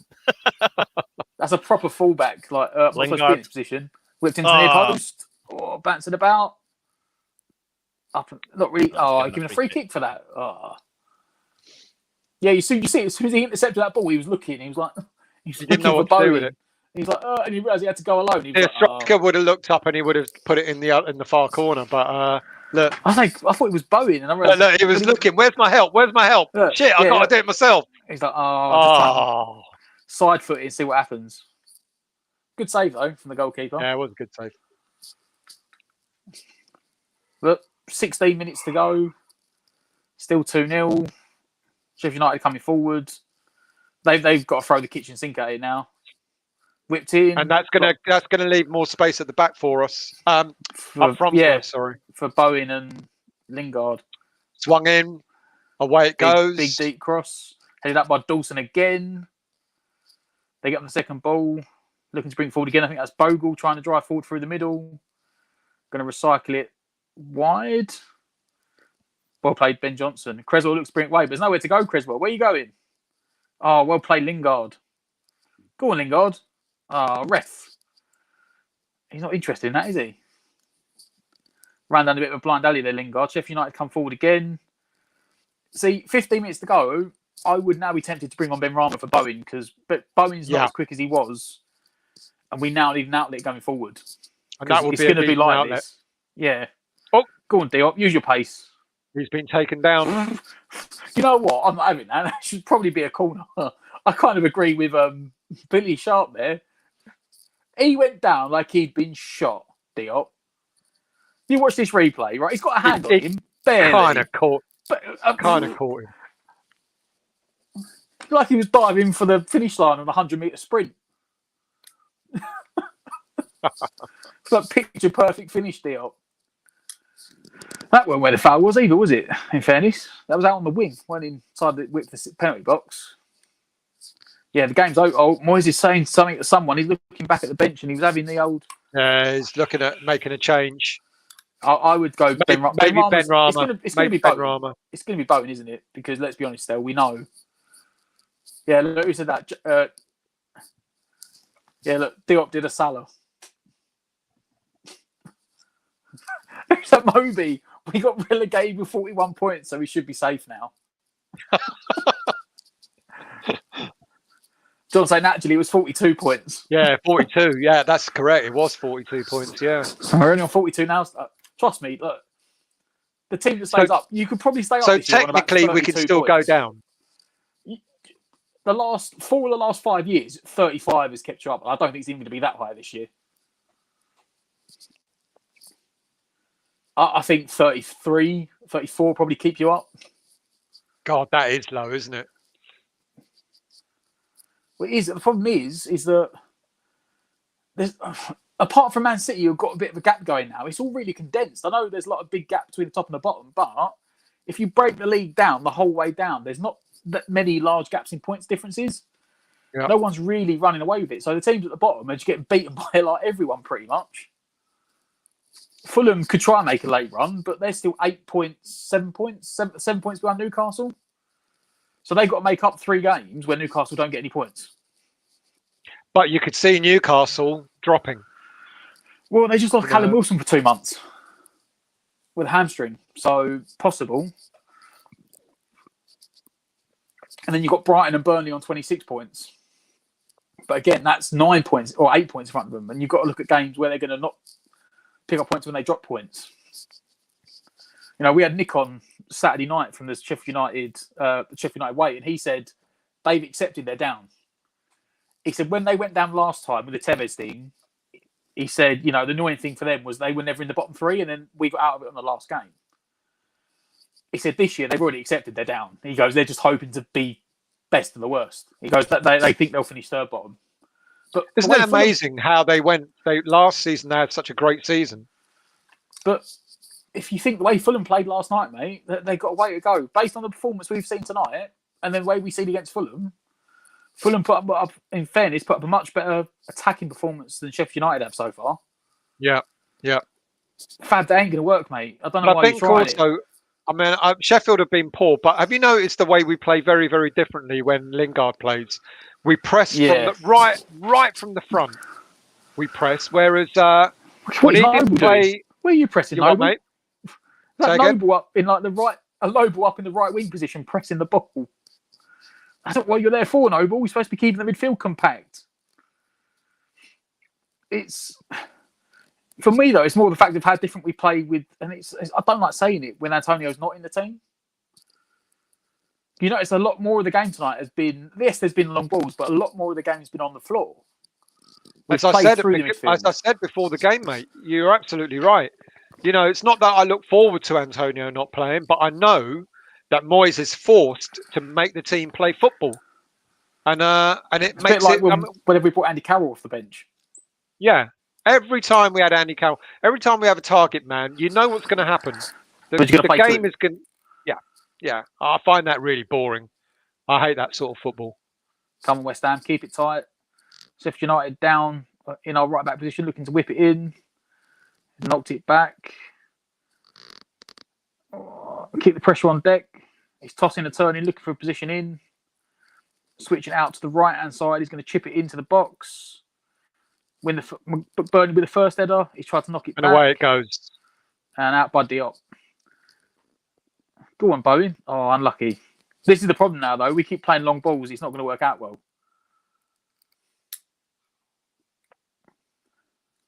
Because the ball's just going to keep coming back. Good header. Good head or a comfortable save in the end. Michael, I don't think any of us understands Moyes, you know, but winning is what he does. Crazy. We need a clean sheet to make it a perfect game. Absolutely agree. Yeah. Moyes used to watch a lot of football porn, which features 10 defenders. That's why he gets defensive.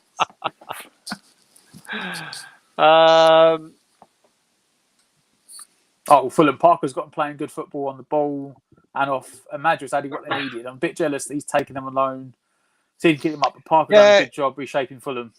That's interesting, that one, Marja. I didn't think he was going to do anything, and he scored 2, didn't he? In fairness, he did score 2 tap-ins. Oh, were they? Yeah. I mean, they were intelligent. Oh, one ball in! Oh! Go on. Oh, good tackle, last ditch. First one, their first goal, the fullbacks worked it well down the left wing, and he put it across the face of the box, and he had a tap-in 3 yards out. The second goal, the centre mid had a shot from 25 yards, hit the post, and he followed in the run for the tap-in. So they were intelligent runs, but they were tap-ins. They weren't amazing finishes. Sheffield United got a player down in the box. I think it might have been the one that made the tackle. He doesn't look happy. He's holding his ankle. We've got the youngest crew available now. This is the youngest presenters, isn't it? Say hi. There. Hi. Say, come on, West Ham. Hello there. Come on, West Ham. Ben Rama's on. Oh. Benny's coming on. He's on for Lingard. That's interesting. Ben Rama. Is he your favourite player? When plays Lingard? Okay, what we're doing. That's all right. It's all right. Ben Rama doesn't look impressed at the fact that he's not started. You know, But he shouldn't be. started. I'm glad to see that. I wouldn't want to be happy. If they're happy to be on the bench, then I'm a bit worried. I'm a bit surprised though, because Bowen's stayed on at the moment, but it's not Bowen coming off. Yeah, someone said I'm going to win money if Bowen stays on. Where is that comment? Here we go. Ironclad, going to win a tenner if Bowen plays the full 90 minutes. Mate, that's the worst bet you could have ever put on. I guarantee he won't finish the game. He's still down, this bloke. He don't look good for the Sheffield United defender. No, the one that put the tackle in. My So they've leg's got gone. My stretchers leg's out. gone. I'm trying to see what happened. Who is it? Which one is it? I'm trying to see what. It's the player that put the tackle in or the block in on Lingard's shot. And I don't know if he's just like done his ankle. Maybe he's opened his ankle ligaments or something, but they've got the he's leg got brace out on a it. thing on, yeah. It didn't look that. They showed a replay. It didn't look that serious, but Scott, Anton, you've been replaced. Anyone makes more sense than him, anyway. John said, "Are they Achilles or hammers, Anton?"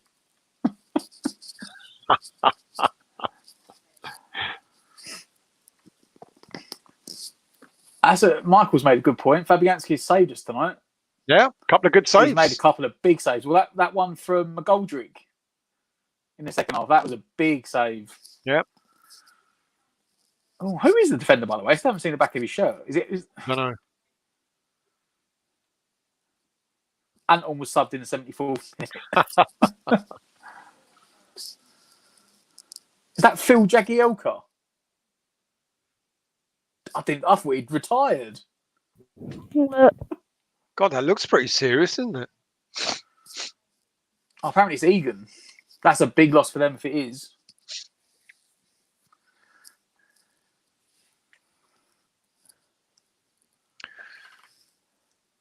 Bimral's been on the pitch 3 minutes. He hasn't touched the ball yet. There'll be a lot of injury time at the end of this game. Yeah, there will be. Probably about 5-6 minutes, I think. Hey, Gravy Dave saying it looks like a leg break. But it was just an innocuous thing. He just put his leg out to block Lingard's shot. I don't understand.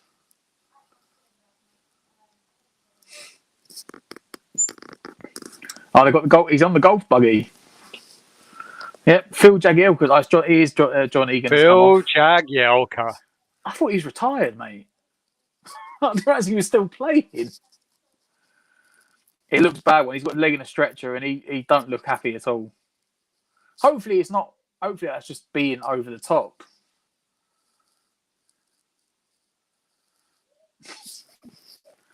We've finally restarted. Rice wins the header. And if we forgot in the midst of all that, Lingard came off for Benrahma. Go on, Benny. Benny's away in the middle of the ball, spreads it out wide to Sofal. Look to Souček. Sofal dinks it to Souček. Come on, Tommy. Need some width there, West Ham. You need to give him an option. Go on, Tommy. He's trying to win something there. He hasn't managed. The ball's not gone out of play. He still somehow kept it in.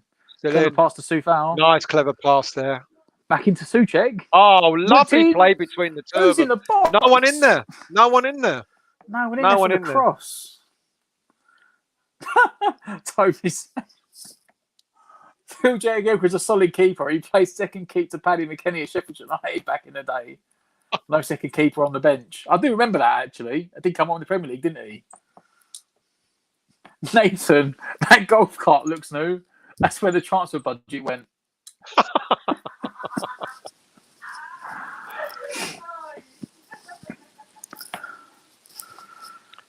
Ball given away. Johnson out on the left.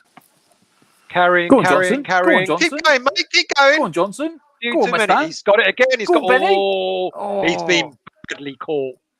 He has been. He's been naughty one there. badly caught. Ironclad. No, I didn't. What was your comment? Put it back in, mate.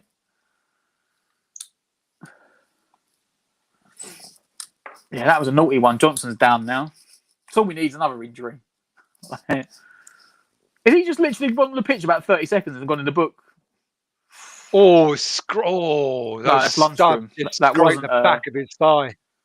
That wasn't the. I thought that was Jagielka. West Ham are taking it quick. Decker's in the middle. Oh, dragged it wide. Unlucky. Corner ball.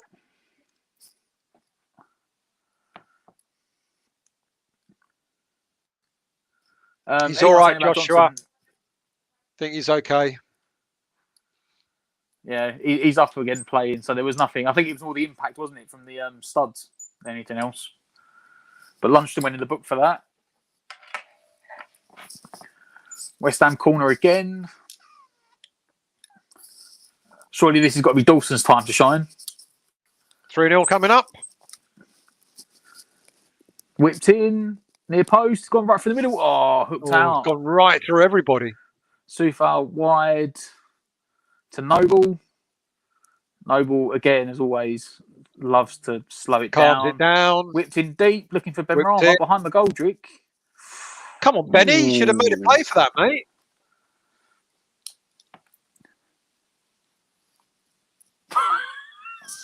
Oh, yeah, I did see that earlier on, yeah. His girlfriend, a Valentine card, said, I love you with all my willy because it's bigger than my heart. Now we know why his shorts are so tight. Oh, nice little turn from Johnson there into Ben Rama.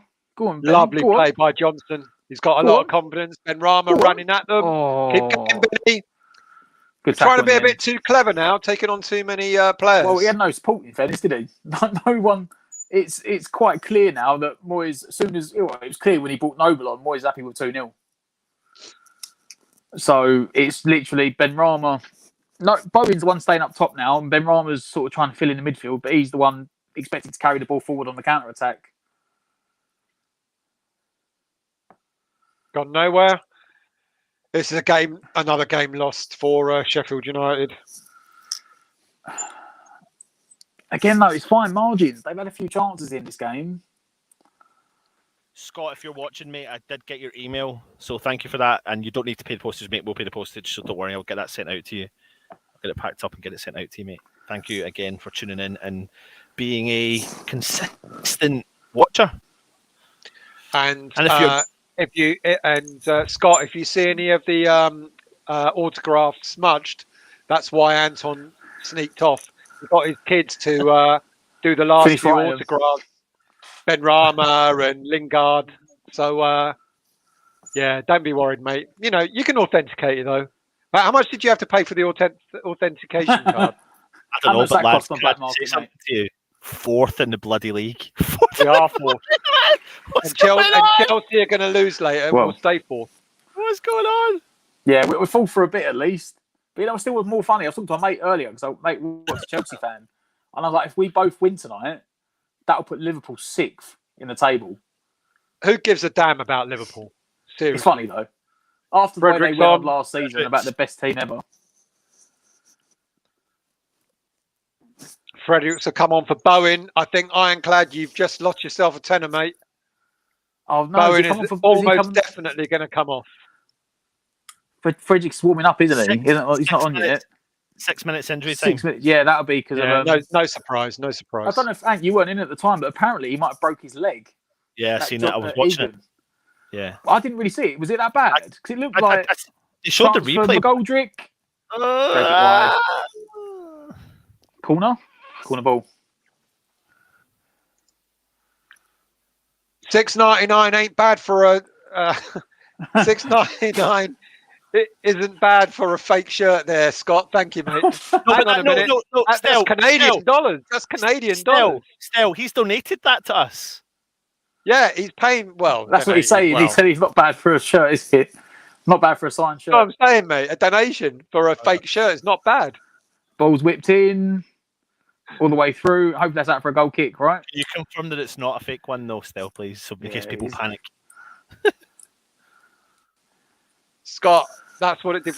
What would 42. $6.99 Canadian dollars be? Probably a fiver, I would think. Probably about a fiver, I reckon. Yeah. Socek's coming off. Oh, it's Socek and Fredericks.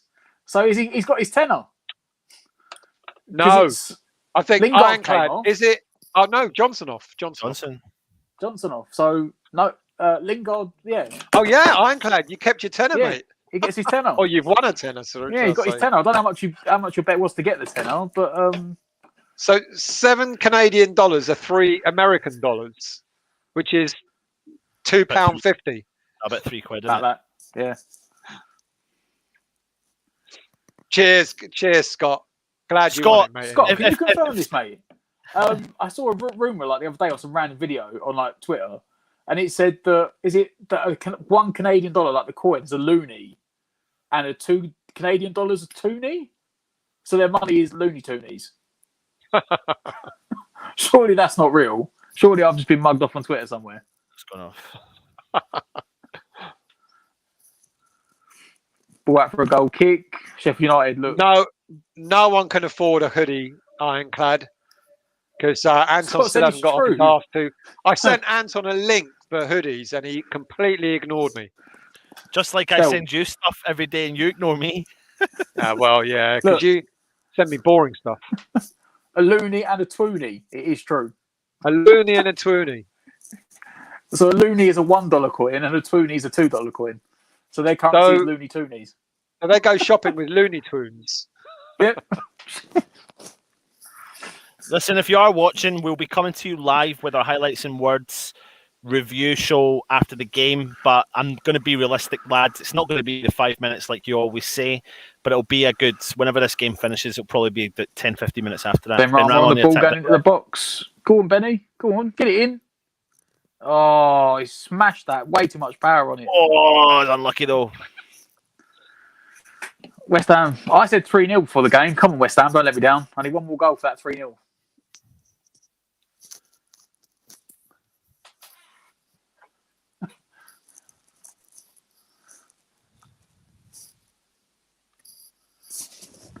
West Ham still trying to keep the ball for the last couple of minutes. Another free kick. Declan Rice just sucking the... Oh, was Mark Noble sucking the foul in?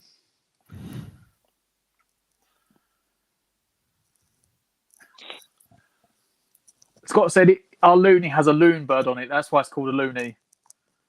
And Peach is laughing because it's Bugs Bunny money. Sheffield United trying to play out from the back here in the 94th minute. Doing quite well with it. Trying to keep possession. West Ham pressing hard up the pitch. Forced them to play it long. Oh, Diop, pick your header out, son.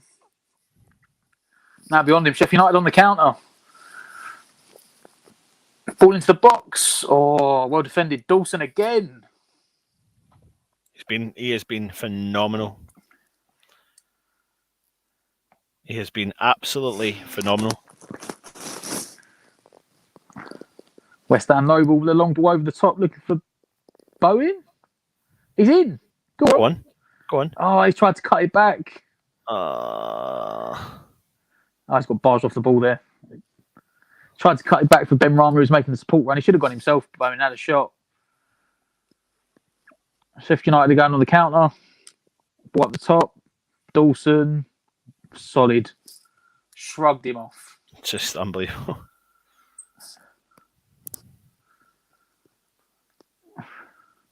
Lads, I'm popping off the ball for out. a minute, okay? Will you be on for the review still? Yeah. Clever 1-2 down the wing. Who's that coming forward? West Ham on the attack. Is that Sufal still? Yep. Knocks it back to Soucek. To Declan Rice. To Fredericks, who's playing left wing back. Fredericks back to Creswell. Back to Ben Rama.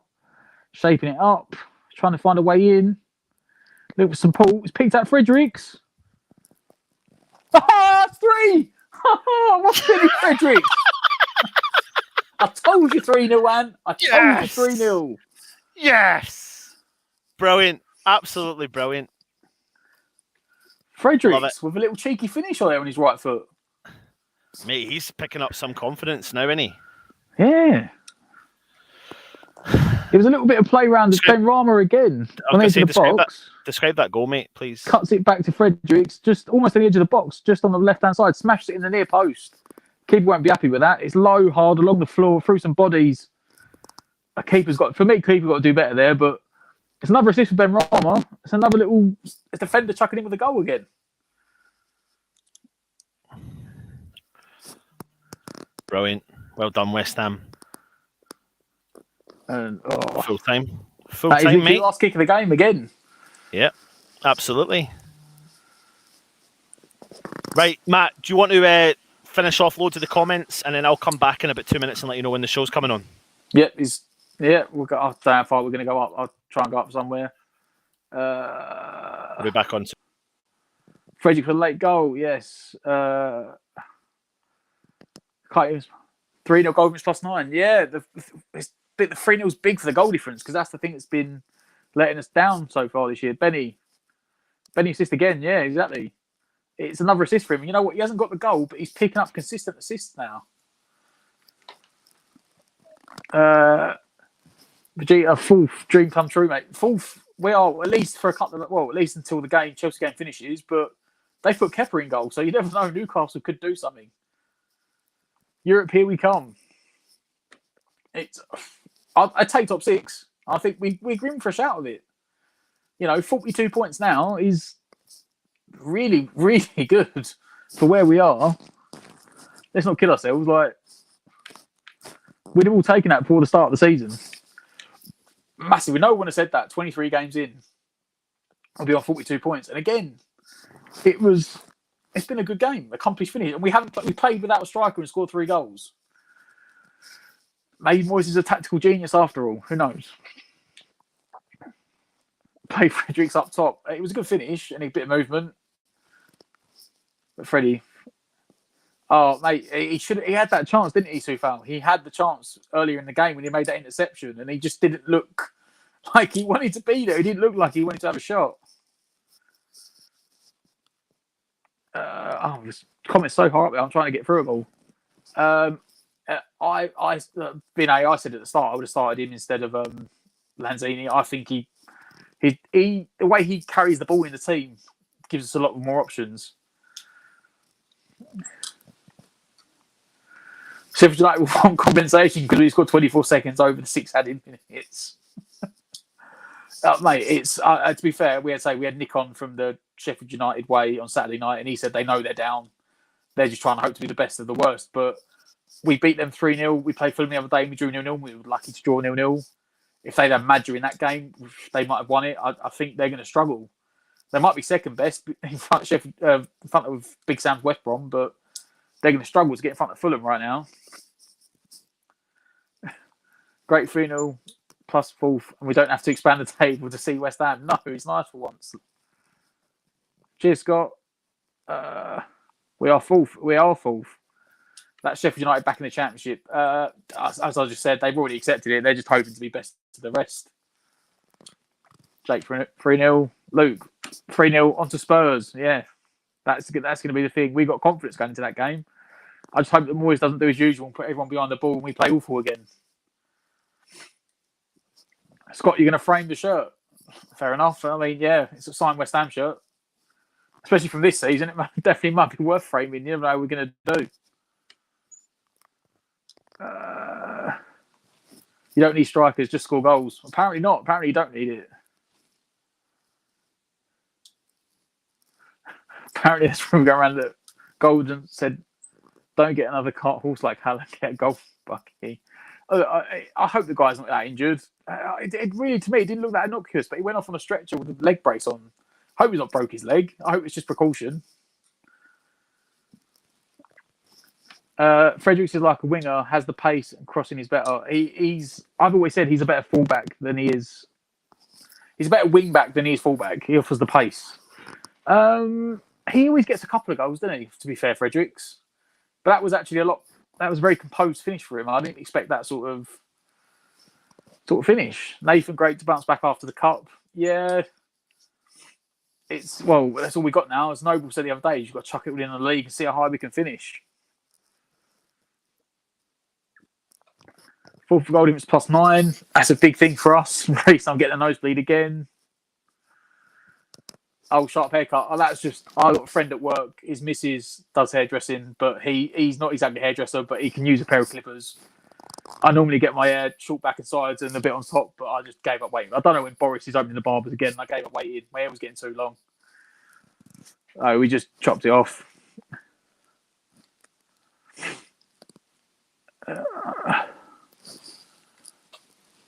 What the Hammerstands thinking? Champions League or finish above? You know what? Honestly, I think we could finish 6th and still finish above Tottenham this year. I think without Son and Kane, they look very average. They don't have an average squad. They've got a good squad, but for a Mourinho team, it doesn't seem to. They don't defend very well, so he seems to pick a lot of defensive players, and it basically nullifies their game. But at the moment, the way they're playing, I think we could finish above them. But I think a lot of teams could finish above them. I think Everton could still finish above them. I could see Tottenham finishing 8th or 9th. That's not me saying that as a West Ham fan. That's just me saying it in the way Tottenham are playing at the moment.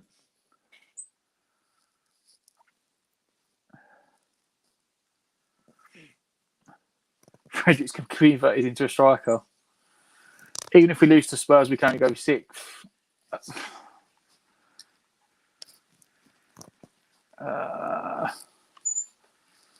I fell down 3 steps last May and was lucky to keep my foot. Had a major complex operation on it and only just started walking without crutches.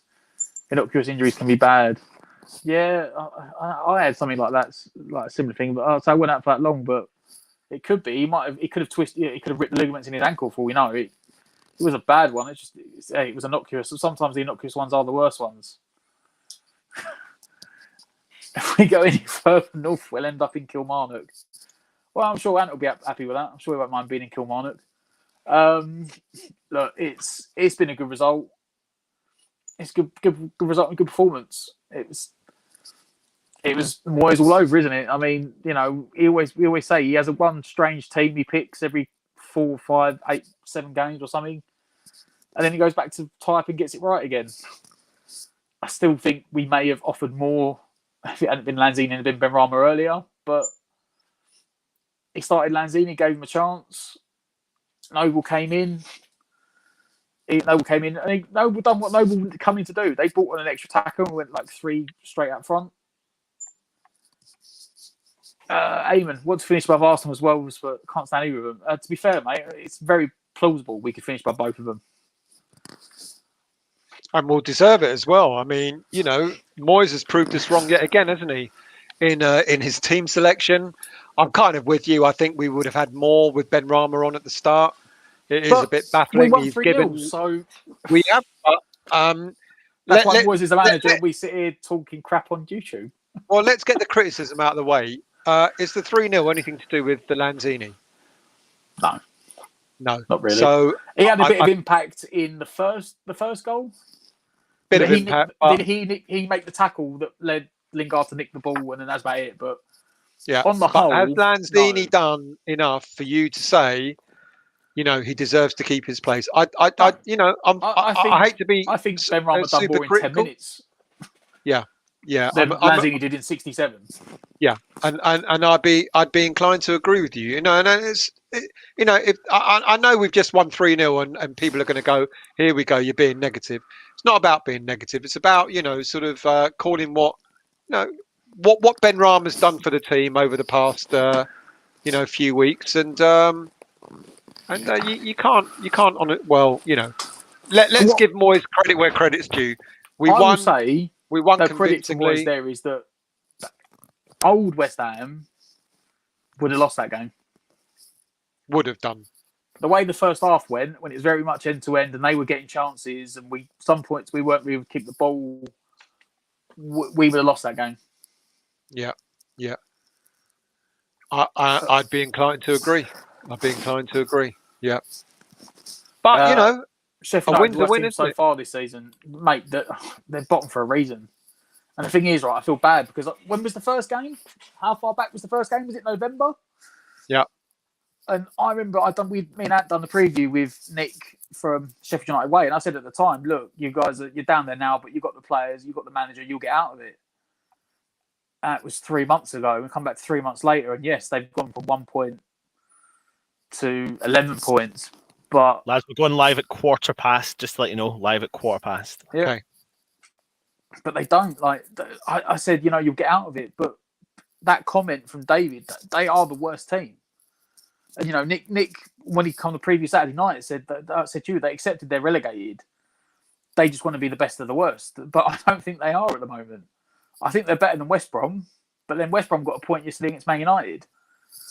But if you think back to the game against Fulham and how much of a game Fulham gave us, and as I said, I think to the chat a minute ago, if Madge had been playing that game, they might have won it, Fulham, if they had a proper centre forward in. Mm-hmm. Sheffield United had a couple of chances that Fabianski done well to save, but they never really controlled the ball. They didn't really offer threats in possession. It was just like a couple of set pieces of throwing crosses in.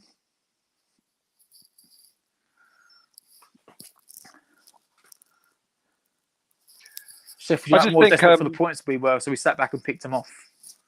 Yeah. Well, they are desperate for the points. I know, Big Sam went, it's another point towards it yesterday. Points no good to them. No good. They needed to go. They don't seem to have any confidence, do they? But all credit to us for the way we played. We kind of, we're proving our doubters wrong again, and yet again we're spreading the goals as well, aren't we?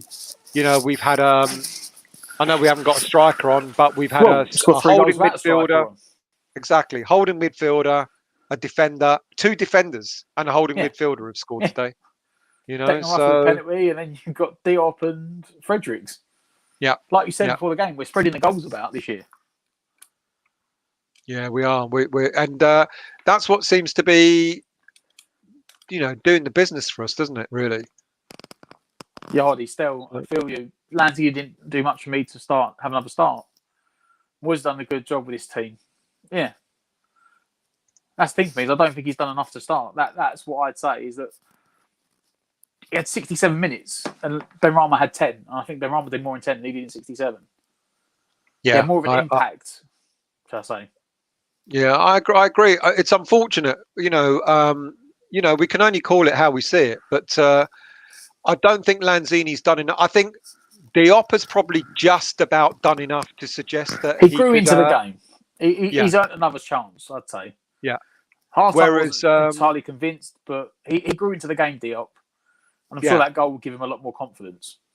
Whereas I can't say the same thing for Lanzini, to be honest with you. He's floated through it, floated through the game, done a little bit here, a little bit there, but like I said, Benrahma had more of an impactful 10 minutes. Yeah. Do you get why Benrahma didn't start? Am I sort of? I don't think he's saving for Tottenham. That's the only thing I could think of. And I think that's just an odd thing to say, mate. Because Tottenham's not tomorrow. Tottenham's Tottenham's not for another few days yet. But there you go. So onwards, we're fourth place. We are sitting in 4th place.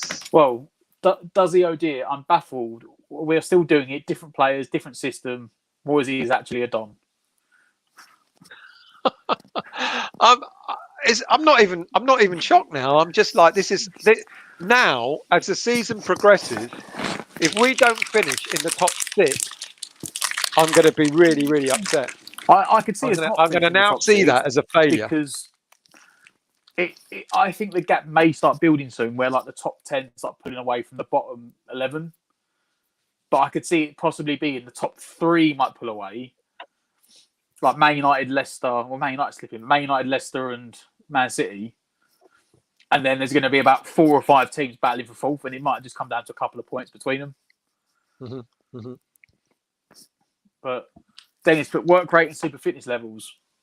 But yeah, that is one thing I will say, is that Moyes has definitely changed. Well, the interesting thing, because it was only a week and a half or so ago that we were saying that the team looked tired. And now we're saying that the work rate and the fitness levels are good. So I don't know. But like you said, we've had a rest. You've had a rest of, like, we played what, Tuesday night? Was it Tuesday night we played the cup game? Yeah. Tuesday, yeah. So on Tuesday to Monday, 6 days. And now for the rest of the season, it is 6 days a game, like 7 games. It's basically a game it averages out 6.5 days every game. January, or was it February? Sorry, that we had a game essentially every 3.5 days. It was mental. We were literally playing like a championship team Saturday, Wednesday. So eventually, picking the same core 18 players with a little bit of rotation, we did eventually grind us down, and that's because we probably got the smallest team, the smallest squad in the league. But now we got through that. I mean, Moyes made a comment, was it today or yesterday, about how it could be a benefit for us not being in the cups, because all the teams around us have still got games to play in the cup competitions, so they've still got to play 2 games a week. So it might benefit us in this race for Europe not being in it, which is mental to say, because who'd have said that at the start of the season after we lost 2-0 to Newcastle? Well, we all thought we were going to get relegated, didn't we? We all thought this was going to be the season that we were just going to drift away. And now we're at... That's the link for our review, which is going to come up in about 3 minutes' time. So if you click on that, or just go onto the West Ham United channel, and that's the link for the review. I'm trying not to talk about the game, so that we can actually talk about it in the review, which is that's what I was talking about, like the season and stuff like that. But yeah, it's. Yeah. But we're 4th place, and we know that Chelsea's going to lose tonight, don't we? Well, they're playing at the moment. It's 0-0. The only thing I will say about Chelsea I'm a bit confused about is they put Kepa in goal. Right. I don't know why they're playing him. Don't care. If he lets in 3 goals, then so be it. So.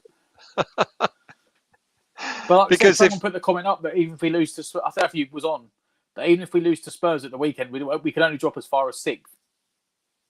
They've got Newcastle United tonight, Chelsea at home.